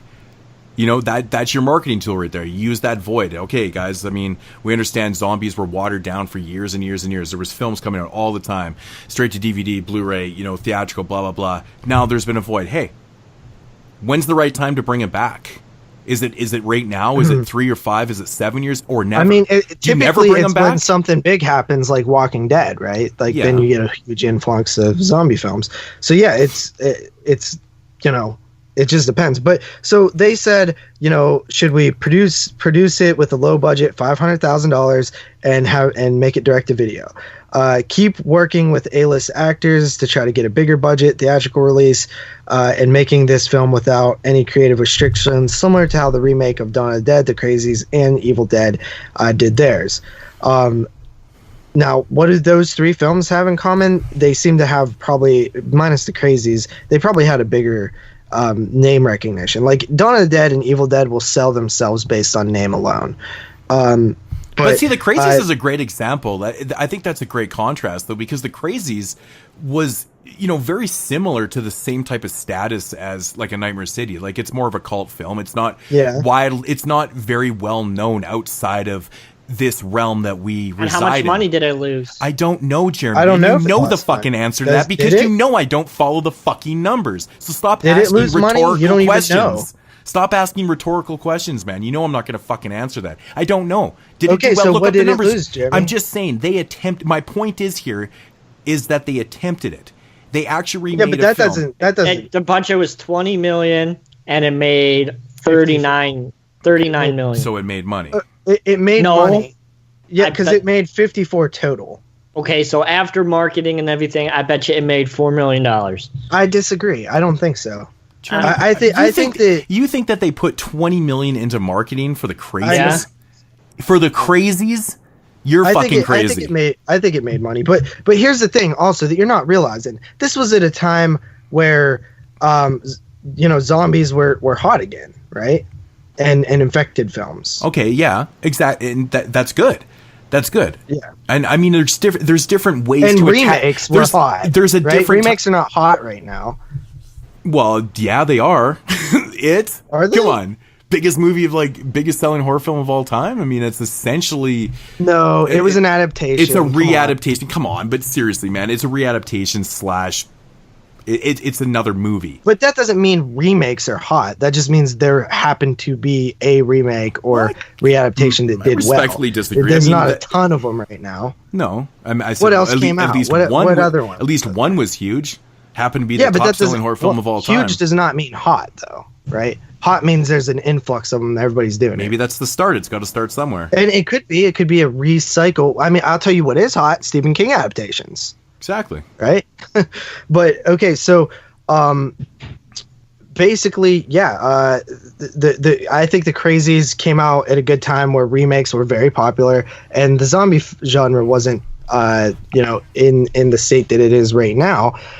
They said 3, try to co-finance the film with equity shares, which means fans can invest and become shareholders with equity funds. However, we would need to raise at least $300K with equity shares to complete the budget and get close to the minimum required of $1 million.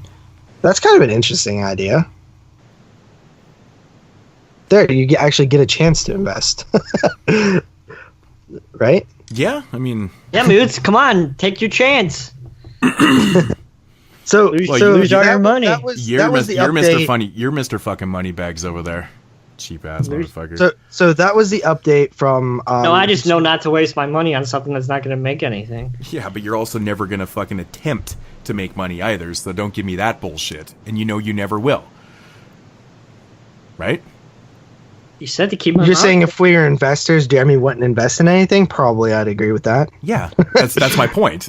I don't think you would take a risk on anything. You would never take a risk. So, especially not Nightmare City. Yeah, but Jeremy, that's not the point. The point is that you would never, ever attempt that in any film. Okay, so this was the update from August 3rd. It says, hello, everyone. Hope everyone is enjoying the summer.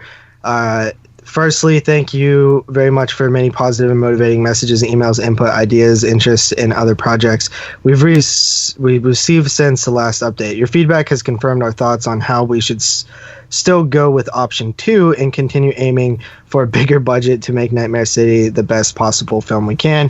Even if it's more difficult and laborious, we are striving to make this dignified, and wickedly brilliant remake without any creative limitations or restrictions, with the best possible cast, crew, and special effects.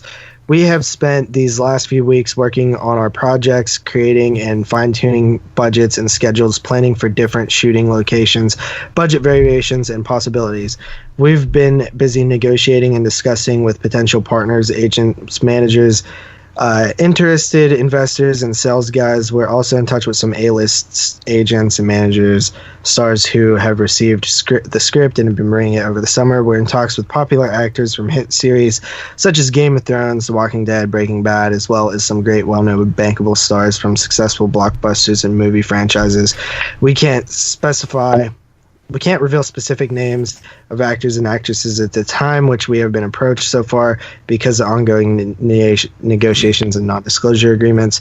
But we can at least give you one small tease with the picture below. We are currently working on uniting these same four icons. I believe that is Robert Englund, Tom Savini. Who are these people? I don't even know who these people are. There's a picture of some people. Currently, most of the people are on vacation. Some of our partners are still busy with post-production on their latest projects. Our casting director and our partners should get back to us ASAP, but already told us that we might take until September after the holidays until everyone, especially most of the agents, actors, and managers, is back from vacation and work again. In the meantime, we're still working and preparing lots of things. Preparing paperworks and contracts, location scouting, gathering ideas, cool special effects, so that once we needed a bankable A-list star on board to greenlight the project to our financiers and get in production as promptly as possible. On a side note, as we mentioned earlier, we're currently developing 2 other cool horror movie projects apart from Nightmare City. Jesus Christ. And it looks like good. We start filming the first one this fall, winter, with cool cast and crew. It shouldn't be if we shouldn't do Nightmare City first. As promised, we will do our best. Every Nightmare City backer will receive some bonus perks and other projects, such as DVDs, free downloads, memorabilia, thanks in the credits, etc. So it looks like they're still rolling with like trying to do the bigger budget option, but it seems like I don't know, like to me it's like, I guess the whole point of that debate that we just had, Moods, is I was trying to say, I'm coming from the perspective of what should these people be doing based on the information that we have. The information that we have is they're remaking Nightmare City. That's pretty much all the information we have. Sell it to investors. I just don't think that there are generous enough investors out there to just say, well, I haven't seen a zombie film in a while, so I'm going to give you all this money to put one in the theater.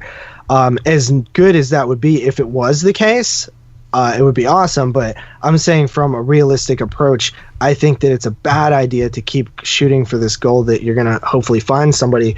And that's why I started going into, I don't think Nightmare City as a remake is bankable because it's not well enough known to get to sell to investors as a movie that that has the name recognition to put money into, to be a remake that's going to do well theatrically. I wish they would just make, a direct-to-video zombie flick that's good. I mean, hell, The Dead was great, right? I mean, obviously, it's probably the more logical way to go. I mean, I'm trying to see the light in this, though, too. I mean, I understand where they're coming from. I mean, there's still a market for everything, and there's still people that are going to be interested in, you just have to find them, right? There is those people, Yeah. I mean, there's probably only a handful of them, but they're still out there. I'm just looking at this from a different perspective. I mean, I'm not just going to say, yeah, fuck that. It's never going to work. That's bullshit. I'm not taking the Jeremy approach and being super negative about it. I'm trying to think of it. Because it isn't going to work, though. Well, there you go. I mean, we already know your thoughts. But, I mean, like what I was trying to get at, there is a market and you can sell shit to people. But is it wise in this one? I don't know.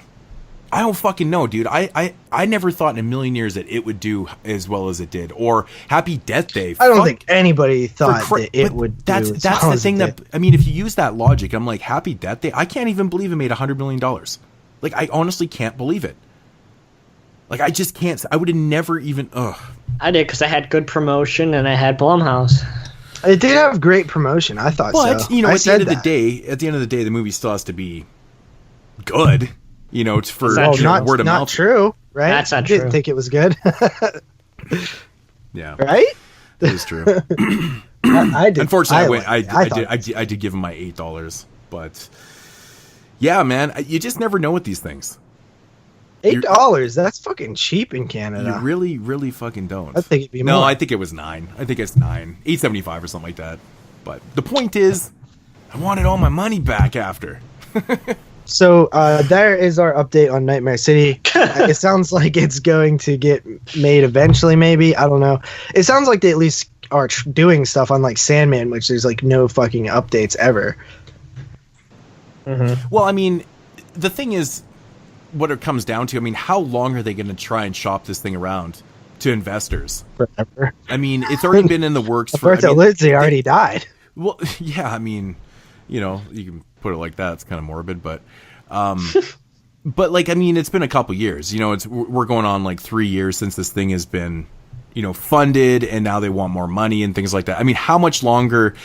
do you wait until you finally decide, shit, let's just make the fucking movie for the 140,000 that we have and then put it out? Well, it does seem like they have more than that, right? Like, it seems like they... Or whatever they have. I mean, how long do you wait? They have like 500,000 already. You know, we can't... with investors. We can't get Keanu Reeves, so we'll take fucking... Aja Argento. We'll take Danielle Harris. We'll take or Sid Haig. Michael Dudikoff. Like, these people are all Michael available. Dudikoff. Like, hey, man, I saw that guy in American Ninja. He was pretty good, man. Remember that Cannon guy that got fucked? I do understand wanting to do a big Nightmare City, because the concept at the end of the day, it seems a wide scale. But I don't know, man. Sucks. Anyway, that's our update.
So moving into the year of 1981 with Cannibal Ferox. Yes. Yeah. So there's always been a huge debate on who was the originator of the cannibal genre. And it's actually quite interesting because there used to be like this kind of friendly battle between Umberto Lenzi and Ruggero Deodato. And, you know, Ruggero Deodato is pretty vocal about saying that he's the one that created the cannibal genre. But a lot of people do not agree with him. In fact, most people do not agree with Deodato on that, because Umberto Lenzi directed a film, and I believe is it 1972, 1973, called Man from Deep River, which is widely known to be the first cannibal film. This is kind of the film that kind of set the whole cannibal subgenre in motion. A lot of people say, you know, that narrative gave the narrative to all the films that followed after. And Deodato can't have the first everything, man. He already got first found footage. What the fuck? Yeah, which is very true. But you know, I was watching this documentary, and they were going back and forth on it. It's like absolutely hilarious to hear, because nobody agrees with Deodato. Everyone's on Lenzi's side with the Man from Deep River. So his, you know, Deodato, you know, he claims, you know, with his film Jungle Holocaust was like the first one, right? Because that one came out, 1976, 1977. It preceded Cannibal Holocaust. So he's claiming that that's the original one kind of thing. But we all know the Man from Deep River came first. And, you know, and the irony behind Cannibal Lost World, aka Jungle Holocaust, directed by Deodato, is that movie was actually supposed to be directed by Umberto Lenzi. So what happened was... Jesus Christ. So what happened was... I'm lost. This is as convoluted as Spasmo. Why is this convoluted? This is not... who's who and who's supposed to direct what film? And... Okay, well, let me find... How is this not being followed? Okay, Man from Deep River came out. Yeah, directed by Umberto Lenzi, and it sold really well in Germany. So Germany picked up the rights they signed a contract with Umberto Lenzi saying, hey, since this movie did so well over here, I want you to direct another cannibal film, which ultimately would have been Lost Cannibal World, aka Jungle Holocaust. But he ended up turning it down. He's like, no, he kind of broke his contract. He said, fuck this shit. And ultimately that script went to Deodato, who, directed the film, and then went on to make Cannibal Holocaust. So, and the word on the street is that Umberto Lenzi got a little bit jealous of the success of Cannibal Holocaust, because we all know how infamous Cannibal Holocaust is. I mean, Ruggero Deodato went to fucking jail for 6 months because that movie was so explicit. Really 6 months? Yeah, he spent 6 months in jail and had to prove that this movie was not real and shit like that. But, it was this big international phenomenon. It was banned in Italy and it had so much success everywhere. That movie is single-handedly the film that created the video nasties, essentially, in the UK. So Lenzi was really kind of jealous that he's like, well, fuck, man, I could have directed Jungle Holocaust and fuck, he got all the success. So he went on to do his own film called Cannibal Ferox. That's where Cannibal Ferox. And he decided to rip off Deodato. So essentially, and the word on the street is that he kind of wanted to up him in the gore and, the shock value and stuff. Hence, all the animal killings. He should have upped him in making a better film. that would be the real way to up somebody, right? Yeah, so Cannibal Ferox. So Cannibal Ferox is more of a trashy version of Cannibal Holocaust. But here, we'll get Which is already a trashy version of Cannibal Holocaust. Cannibal Holocaust is already trashy. Oh, but it's so good though. But anyways, we'll get into this.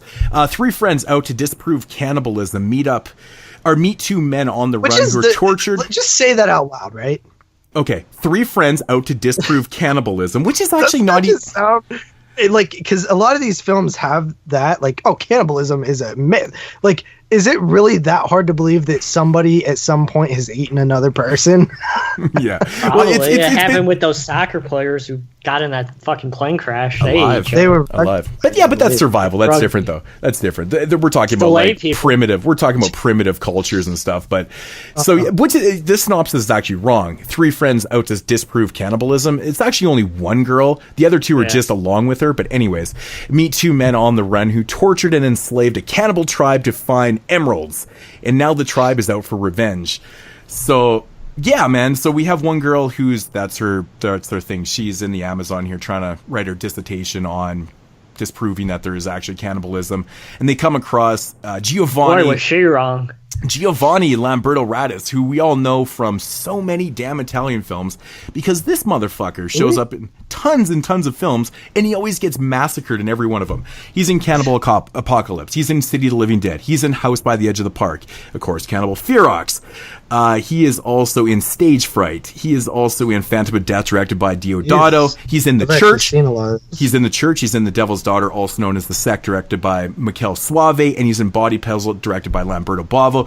I mean, it just goes on and on and on. And the running joke with this guy is that he always gets just annihilated in every film. Hence, this film, he loses his penis. And his arm. Come on, bro. He gets just the nastiest fucking death scene in this film ever. But it's it's so cool, man. But very recognizable face. But so I heard people say that this is better than Holocaust. No, correction. You have heard Zach say that. Oh, okay. Because I'm like, what the fuck? What is Zach smoking? Because I'm not saying this is bad or anything, right? No, I think it's bad. I don't maybe it's just my Cannibal Holocaust is like a masterpiece compared to this. Yeah. Right? Well, Cannibal Holocaust. Some people might say Cannibal Holocaust is a masterpiece compared to anything, right? Yeah. But I mean, like this movie literally is a ripoff of Cannibal Holocaust. Like there's so much. It's just like the same movie, but not as good, right? Yeah. Like they try to even lift some of the dialogue about who's the real savages and stuff. And I'm like, okay, but that doesn't make sense because clearly you people are innocent and these people are like just savaging the fuck out of you. Of course, the social commentary in both these films are very similar because they have the same type of outcomes. It's, just kind of proving that white man is evil. It does it in Cannibal Holocaust. It does it in Cannibal Ferox. Yeah, but it doesn't make sense in this film because the people saying that have done nothing wrong. Yeah. Right? It makes no sense in this one. Yeah, it was the other two dudes who done shit. I mean, that's essentially haven't done anything. Yeah, that's essentially what they're pointing at. It's just these fuckers. They can. It's essentially saying, white men can. Every time they're in a situation, they just create havoc and they just do bad shit and stuff. And it's kind of funny to put this kind of subtext into a film. It's like, it's directed by white guy, just kind of showcasing the bad side of fucking white people. It's actually quite. Yeah, but what did the girls do? They didn't do shit. No, but I mean, they're victims of circumstance here, essentially. I mean, yeah, but they're the ones that are saying who are the real savages when it's clearly they're getting savaged innocently. Yeah, by cannibals. I think they're not looking at it like, that this dude was the full. I mean, I guess essentially they know that this guy was evil and stuff. It comes out in the film that this guy was a piece of shit in the backstory, right, with the emeralds and stuff. So, the guy was a fucking piece of shit. Yeah, but why are the girls saying that when they're in the hut being tortured? Like, why are they worried? Like, well, that one girl is clearly the cannibals are the bad guys to them, right? Yeah, like the cannibals that are torturing them are the bad people. So why would they raise the question on who the real savage is when they're being killed by these cannibals? Well, maybe it was this confusing, or it was conflicting to them because they know in their hearts that the reason why these indigenous people are doing what they're doing is because they were provoked, right? So maybe they're a little bit conflicted. They're a little bit in conflict. I mean, they're about to die and be ate. You could. I would not be on the side of the people that are about to die and to kill and eat. But she's also coming. But they're also coming from that mentality of their, because they went there. They're about to die and be ate. Yeah, but they also went. I know they went there with the notion that they were going to disprove cannibalism. So maybe it's not registering properly. I don't fucking know, man. It clearly is because she's like, I don't want to. It's right when she's like, I don't want to die. Like she's all screaming and stuff. Mm-hmm. So clearly they know they're about to die. Well, yeah. But, it can still be confusing in that situation. I mean, I've never been in that situation myself. Come on, man. That is the most dumbest fucking line of dialogue in a movie like this ever. It makes sense in Cannibal Holocaust. It clearly makes sense. In this film, it's coming from the people who are about to be killed and ate by the savages. The cannibals. Eaten. They're about to be eaten, not ate. Eden? Grammar, like the Garden of Nazi. Eden? No, Eatten. Eden. Eaten. You know I can't talk, so why? Okay, so why are you correcting the way I'm saying stuff if you yourself can't even pronounce the word right? Because it's in my mind. God. So you're a dumbass in your mind. Fuck you. You're a dumbass. Dumbass. But do you get what I'm saying? Yeah, I get it. I'm just arguing with you just for the sake of trying to, give them a little bit of ground to stand on. Hey, man, you're a little bit confused. It's really, really painfully dumb. Like, I literally laughed out loud when that happened because I was like, are you fucking kidding me? Mm-hmm. These people are about to kill and eat you. There you go. But you're still stuck on the notion. That cannibalism does not exist. No, it's not that they're stuck on that notion. It's that they're stuck on the fact that it's supposed to be a moment of clarity in the film where they realize that they, being the civilized society, are the true savages and these innocent people are not the savages. But it doesn't make sense in this movie because they're about to be killed and ate. Yeah, but I mean... Why do you keep saying that? But she's looking at it like the reason they are doing that is because they were provoked. I mean, honestly, those indigenous people would have never came after them if they didn't have shit done to them in the first place. Yeah, but dude, it's like they were never out for blood. They were just minding their own business. I can't even. They were just minding their own damn business, and some fucking piece of shit. But they did not. These two girls did not do anything to these people. They would not be wondering why on Earth. But they're with them. They're with them. They're not. They're not with them. They are terrified that they're going to be killed. There's no reason to be with somebody who is about to murder you. No reason whatsoever. It makes no sense to come from those characters. I'm talking about the girls were with the guys. Yeah, okay. That's what I'm saying. They were victim because they were with those guys at one time. The Indian, they don't fucking know the difference. I'm saying it makes no sense for a character to be thinking about that when they didn't do anything to these cannibals. Okay, I know, but I mean at the same time, I mean we know why these cannibals are doing that too, though. It's like okay, but the dialogue isn't coming from us; it's coming from those girls. Mm-hmm. I think you're reading into this a little bit too much. It's Cannibal Ferox. It's literally what are you talking? It's literally the whole point of Cannibal Holocaust.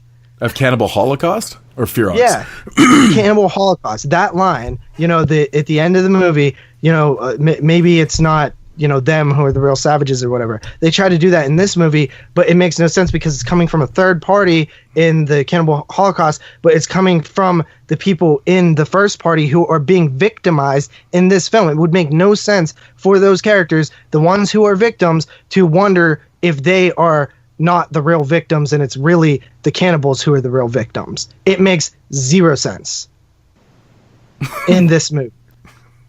Okay. Do you not agree? You think it makes sense? Dude, it's still the same. It's relatively the exact same thing. It's not 100% because context and where it's coming from matters, right? If I watch a bunch of people hurt cannibals, I can say, wow, looks like those people are the real savages. If I myself am being attacked by cannibals for something that I didn't do, I would not ponder, am I the real savage here? You know what I mean? It just doesn't make any sense in this context. It made sense in Cannibal Holocaust, just not in this context. Well, I mean, it's one person. I mean, the girl was there. The blonde chick was there with fucking the cokehead, with Mike, when they were fucking with that dude and he shoots the girl. Right? Well, if that's the case, if they do truly feel bad and like are wondering about themselves, like, are we the real bad people here? They sure in hell aren't acting like it when they're about to be killed, because that's not how they're acting. So it's either way, it's dumb. Okay. I still see it as like, okay, whatever. So otherwise, man, you know, the movie's a little bit shocking. You can tell that Lenzi was trying to one up the animal killings using all the... Oh yeah, it's a lot in this one. He uses a lot of stock footage and uses... He also failed to one up them because the turtle kill in this one, like he goes into... Like if his whole point is to one up them, right? Okay, there's a ton of animals in the rainforest. I could kill anything.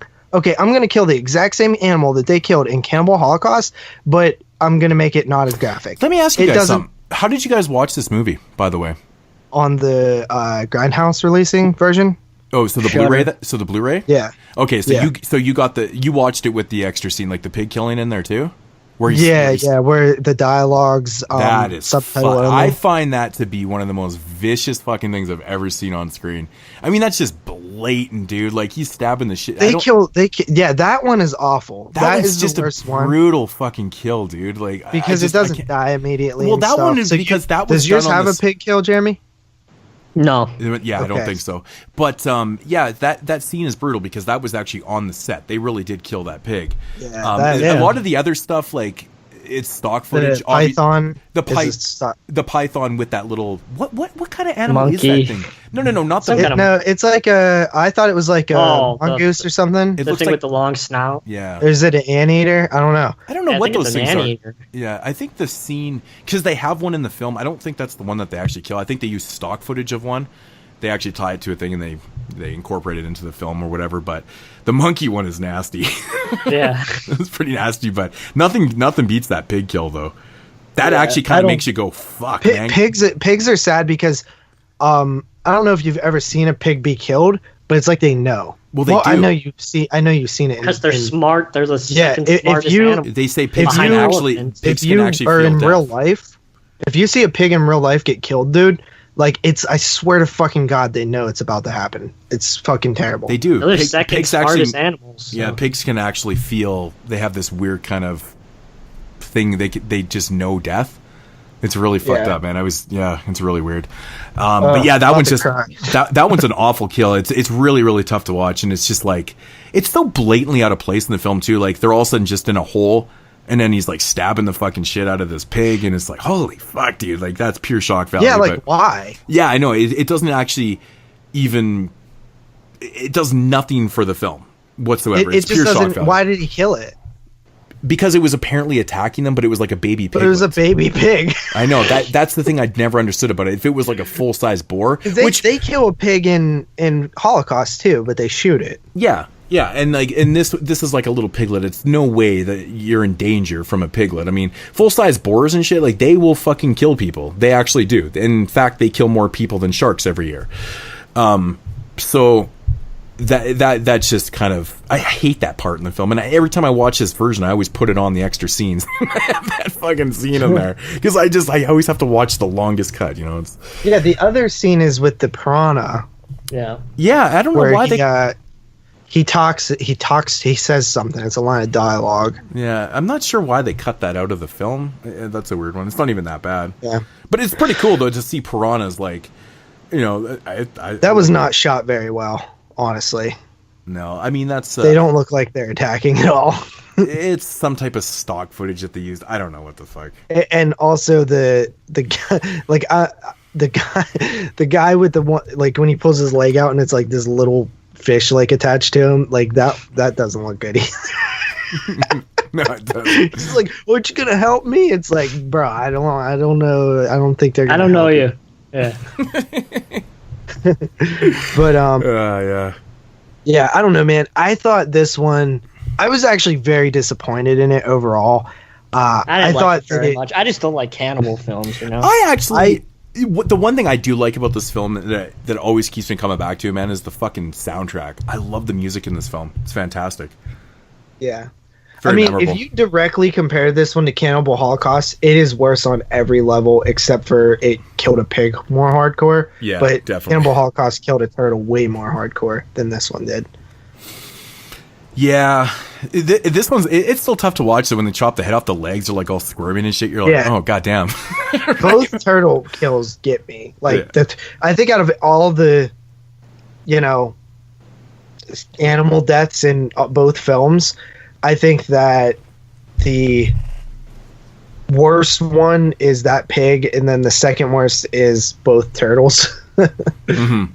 You know, another thing I will give him credit for doing these type of films, I mean, these type of movies just are not made anymore because there's obviously a lot of different laws and stuff, and you got to follow a lot of different protocols. I mean, it's safety issues. I mean, these films were shot on location, like, just under extreme conditions and shit. Like it's crazy to think that like more people didn't actually die in the film making of these films and shit. Well, I mean, just getting eaten alive by mosquitoes. Just like parasites and shit. Yeah, dude. In that territory are like atrocious. Like I read a statistic that like in the Amazon, 100% of people that are there for like a day are infected with some kind of parasite, whether it's like fleas, mosquito, like ticks, like microscopic, like, dude, every person, 100%, not 99.9, 100%. Yeah. It's impossible not to be infected with some sort of parasite, whether it's lice or something. There's a reason why. There's a reason why 2/3 of the Amazon has never been explored. Nobody can live to do it. There's a parasite that'll eat your eyeballs from the inside. Yep. Yeah, I just have no ambition to do that type of trip. Come on, Moods. To the Amazon. $3 million, and let's go shoot fucking Nightmare City in the Amazon. Oh, man. It would be called Nightmare Jungle, dumb fuck. Maybe that would be a hotter seller. It probably would be. I love me watching some like films set in those, you know, those Amazon areas and shit, like those tropical areas and stuff. But fuck me if I'd ever actually go there. Cannibal Ferox is like, it is indescribable how much of just a pure ripoff it is to Cannibal Holocaust. Like, to me, it just doesn't add anything different besides a pig kill. No. No, it really doesn't. It's essentially, you know, at the core, it's a very similar film.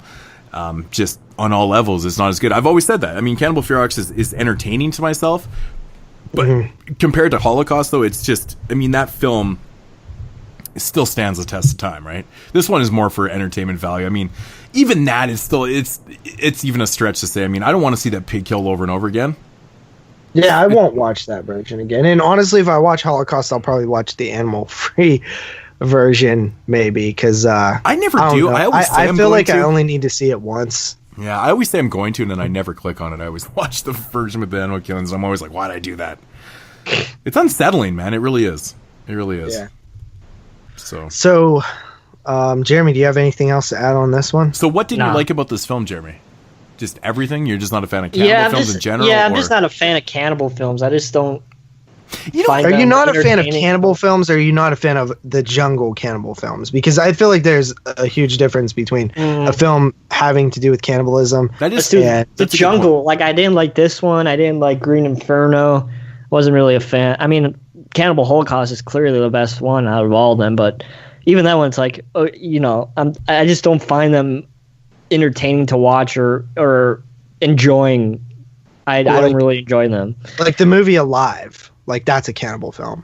Mm-hmm. You like that? I've never seen it. Oh, really? That movie's amazing. Yeah, it's a good movie. Yeah.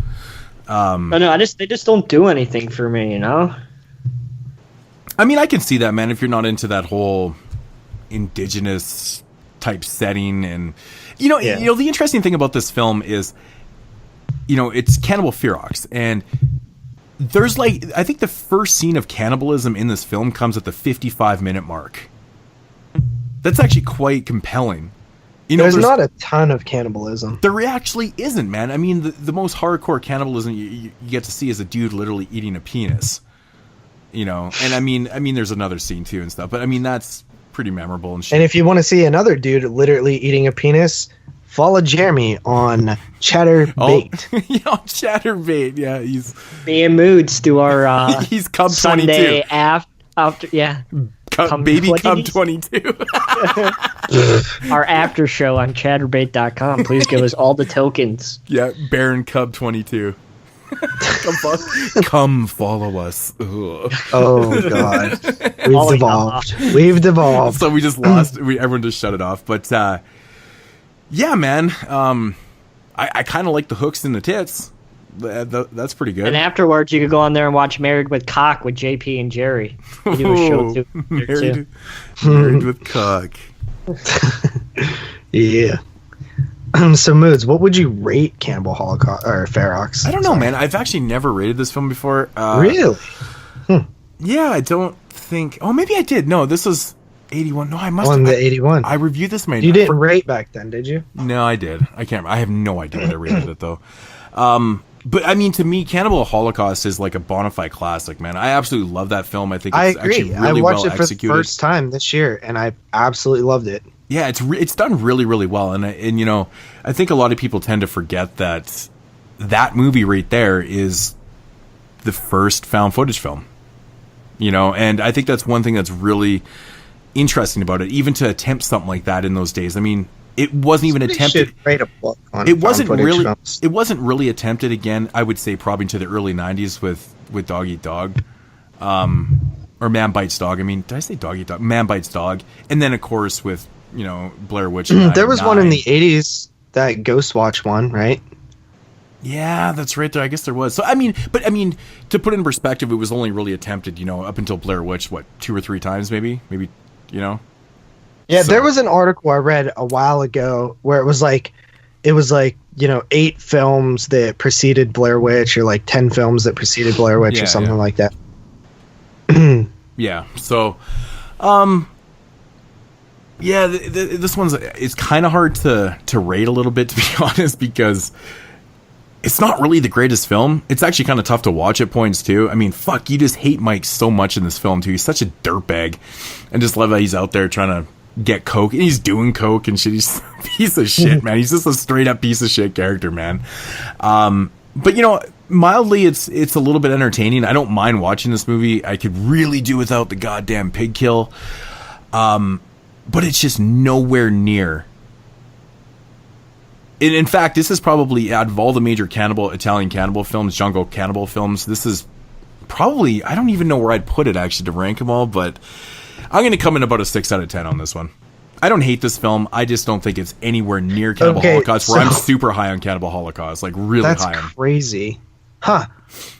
So that makes me want to rethink my rating a little bit, because like I personally, like, I hated a lot of things about it, but it was only when I like directly compared it to Cannibal Holocaust, because this film is like so similar. Like, it literally lifts like that dialogue, that punchline in Cannibal Holocaust, and like butchers it, in my opinion. And that's all stemming from like their competitiveness too between Rodero, Deodato. I think Deodato wins clearly. I don't think there's any debate here. Like, Deodato's film is so much better than this one, and I think that's kind of probably one of the main reasons too. Like, after Ferox came out, in contrast to Holocaust, is this kind of ended the cannibals genre. Really, it was like, okay, well, they tried to duplicate that, it failed, and I think we're done. I kind of blame Ferox for killing the Italian cannibal film. All right, so I came in at a 7 out of 10 on this one. A 5 out of 10. Wow, you were higher than I was. That's interesting. Yeah, I was really surprised, honestly. Yeah, I mean, I still like. I mean, I don't know, man. I just don't like them. It doesn't mean that. I don't think that should affect my rating on my personal too much. I just, it is what it is. Hey, you're doing the argument that I always say, where just because you don't like something doesn't necessarily mean it's bad. Like, if you're not into cannibal films, doesn't mean they're bad. Like you don't like these, right? But would you rate Cannibal Holocaust a 5? No. Yeah, see, I rate probably Eaten Alive higher, Man from Deep River, Jungle Holocaust higher. Like, there's a bunch of films that I rate. What about Welcome Ferox. to the Jungle? That one that was released by Dimension? Huh? Yeah. I don't remember it, dude. I've only seen it once. I thought it was pretty good. I can't remember if I liked it or not, to be honest. It's weird. Is that the one with Van Damme? No. This is a cannibal film. I'm like trying to remember things. I can't remember it. It's strange. All right. So that's the reviews. That's Italian month. What are we doing next week, gentlemen? Hostel Trilogy. Oh, is that what we're... Yeah, okay. Hostel Trilogy. Yeah. Cool. I'm super pumped for that. First retrospective of Eli Roth. Yeah. So here's what we're going to do, actually. This was a Marco from Finland. He wanted us to do a director's spotlight on Eli Roth. But actually, we were like really annoyed at how his filmography is, because it's like Hostel, Hostel 2, or it's like Cabin Fever, Hostel, Hostel 2, then it's Green Inferno, and Knock Knock. And we were like really annoyed by that, right? Yeah. Is that all his films? 5? Those 5? Yes. So we were like, man, like, there goes our Cabin Fever retrospect, there goes our Hostel retrospect. So what we decided to do was kind of a 2-part Eli Roth special, where the first one is technically the Hostel trilogy, is what it'll be titled, and the second one will be Knock Knock, Green Inferno, and maybe Death Wish if it comes out first, or we would do Cabin Fever. But yeah, I mean, so we're gonna wait. That one will be after January. The first part will be the Hostel trilogy, which we will focus a lot on Eli Roth as a filmmaker, to do it like sort of more of a director spotlight, even though technically we don't really talk about the directors all that often. But yeah, we will definitely talk about Eli Roth. I think this episode, I brought up the whole Lenzi thing with the cannibal films and stuff. So that was a little bit. Yeah, more than we normally do, honestly. Yeah, I just thought I'd bring that because I always found it really interesting. But, man, I honestly can't wait to see The House with a Clock in Its Walls, because that title is just it's grabbing me, man. I like those type of titles. Yeah, it's kind of crazy. It's just like a long, wordy title that's so Italian influenced, right? Yeah. The House with a Clock in Its Walls. It's fucking awesome. So... But yeah, Eli Roth next week for episode 124. Oh, it says on his IMDb there's an Eli Roth's History of Horror coming to AMC in 2018. Yeah, we talked about it on here. history. Oh, yeah? Yep. Okay. That must have been we could do JF2 era. To fill in the void, man. We could review his. No, it was like this year. Oh yeah. Yeah. We could review. I don't know. You might not have been on the show. That it would have had to been the Sweet 16 show if you weren't here, but I can't remember when we talked about it. I mean, we could also review Nation's Pride. The film inside the film Inglourious Bastards, because he directed that. Did he? Yeah, he also did Thanksgiving. Yeah, that fake trailer, which looks. Oh man, how the fuck did he never make that movie, man? Come on, trailer was so good, so good. All right, so that is going to conclude episode 123, and also fuck his wife's hot too. Also conclude Italian Horror Month, the 3rd annual Italian Horror Month. We of course will be back next year with 4 more director spotlights. I know you guys aren't that excited, but I am. I'm always excited. Well, some of the episodes bombed a little bit. Last week's show is probably, I would say, probably one of the lowest rated shows we've ever had. It's crazy. Really? Yeah. Thanks, crazy. Sam. Well, it's because nobody knows the name Massimo Dallamano. Yeah, so it's true. Massimo Manadato.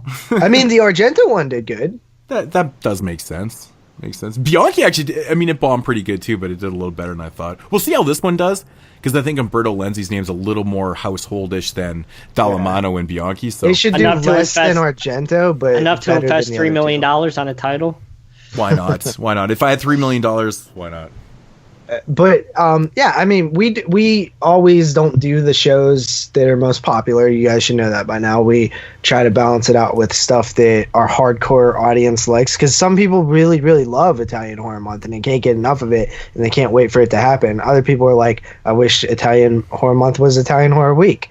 You know what I mean? Which is totally explainable, man. You can't please everybody, and of course. Yeah, so we try to please everybody, but their own individual times, right? Like, we'll do an It show that's very popular, but then we'll come back and do a Coffin Joe show that's not as popular.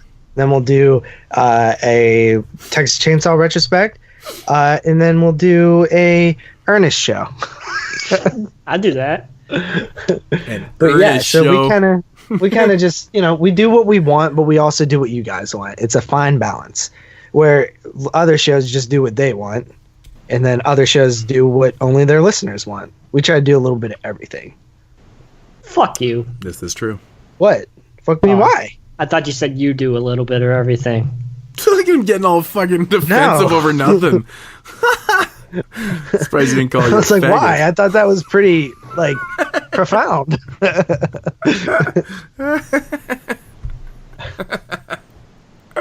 Holy shit, Jeremy. Open up your ears, buddy. So, that's it. See you guys next week. Take us out. All right. Thank you, everybody, for listening to episode 123 of the 22 Shots of Moods and Horror podcast. It's so crazy to say 123. If you want to follow the man Moods himself, please do so and tell him how he's going to lose all his money investing in Nightmare City. YouTube.com/Moods616. As always, if you want to follow the Mexican himself, you can do so at YouTube.com/DoubleShotJ and tell him how you're going to buy the full moon box at a 50% off tomorrow. And as always, you can follow me on my channel at youtube.com/NESRoto22. And as always, if you have any questions, you could please leave us a voicemail at 724-426-6665. If you have any questions, you can email us at 22shotsofmoodsandhorror@gmail.com. That's 22shotsofmoods at... Ooh, I just fucked that up. 22shotsofmoodsandhorror@gmail.com. And please follow us on Twitter at 22 Shots Podcast, and join us on the Facebook page, facebook.com, search bar 22 Shots of Moods and Horror Podcast, and call that cinnamon dude a dick face. Cinnamon. Cinnamon dude? Cinnamon. Zimmerman. Oh. Zimmerman, yes. Cinnamon. Yeah, Zimmerman's in the Hall of Fuckers now. And as always, please support the Patreon to get the sand sucked out of my vagina. Patreon.com/22 Shots Podcast. And that should be it for episode 123 of the 22 Shots of Moods and Horror Podcast. We'll be back next week with the Hostel Trilogy. We'll be digging into some films that I know JP is very excited to talk about. So stay tuned until next week. Thank you, everybody, for listening. Do you guys know what this week is? This week, right now. This week, the 26th through the 2nd. Episode? Yeah. This is our week anniversary of the first recording and the first posting, which the first recording was like November 30th. And the first posting was the first episode aired December 2nd. Well, shit. So we're about to head into our 5th year here, man. Half a fucking decade. Right? That makes sense, right? 2013 is when we started. Yep. And then to 2018, 5 years. High fives. High fives, pat on the back. We talk about Jeepers Creepers 3, Insidious 3, and Saw 8. And the Miss C series. That's bizarre. I mentioned it. Most of this stuff has finally happened. Day of the Dead remake. Which is about to happen. Sleepaway Camp remake. Not yet. Hellraiser remake. Not yet. Friday the 13th, 2015. Well. We all know how that fucking worked out. Yeah, I mean, I think this is truly awesome. You know, this is cool, right? I mean, this is cool. This is the 4th completed year and heading into our 5th year. Mm-hmm. And we have done a ton of stuff. We're rolling up on our 5th annual Christmas show. We're rolling up on our 5th top 10 of the year show. It better be fucking better than the damn Halloween one. This is on you, peoples. Oh yeah, viewers' choice. This is on Sam Edwards. This is on you, motherfuckers out there. Listen to my words. Vote carefully. Do not fuck this up for everybody else. Yeah. Or you can just go and buy the second film and make us watch something good. I mean, Inside has still not been done. No, there's tons of good stuff. There's good Christmas films that haven't been done yet. Yeah, now if somebody says Bloodbeat, I'm going to be pissed. I honestly hope they do because, holy shit, man. That we'd have a riot with. It's so bad. Happy anniversary, guys. I still hate you. Peace. Make sure to check us out on Chatterbait.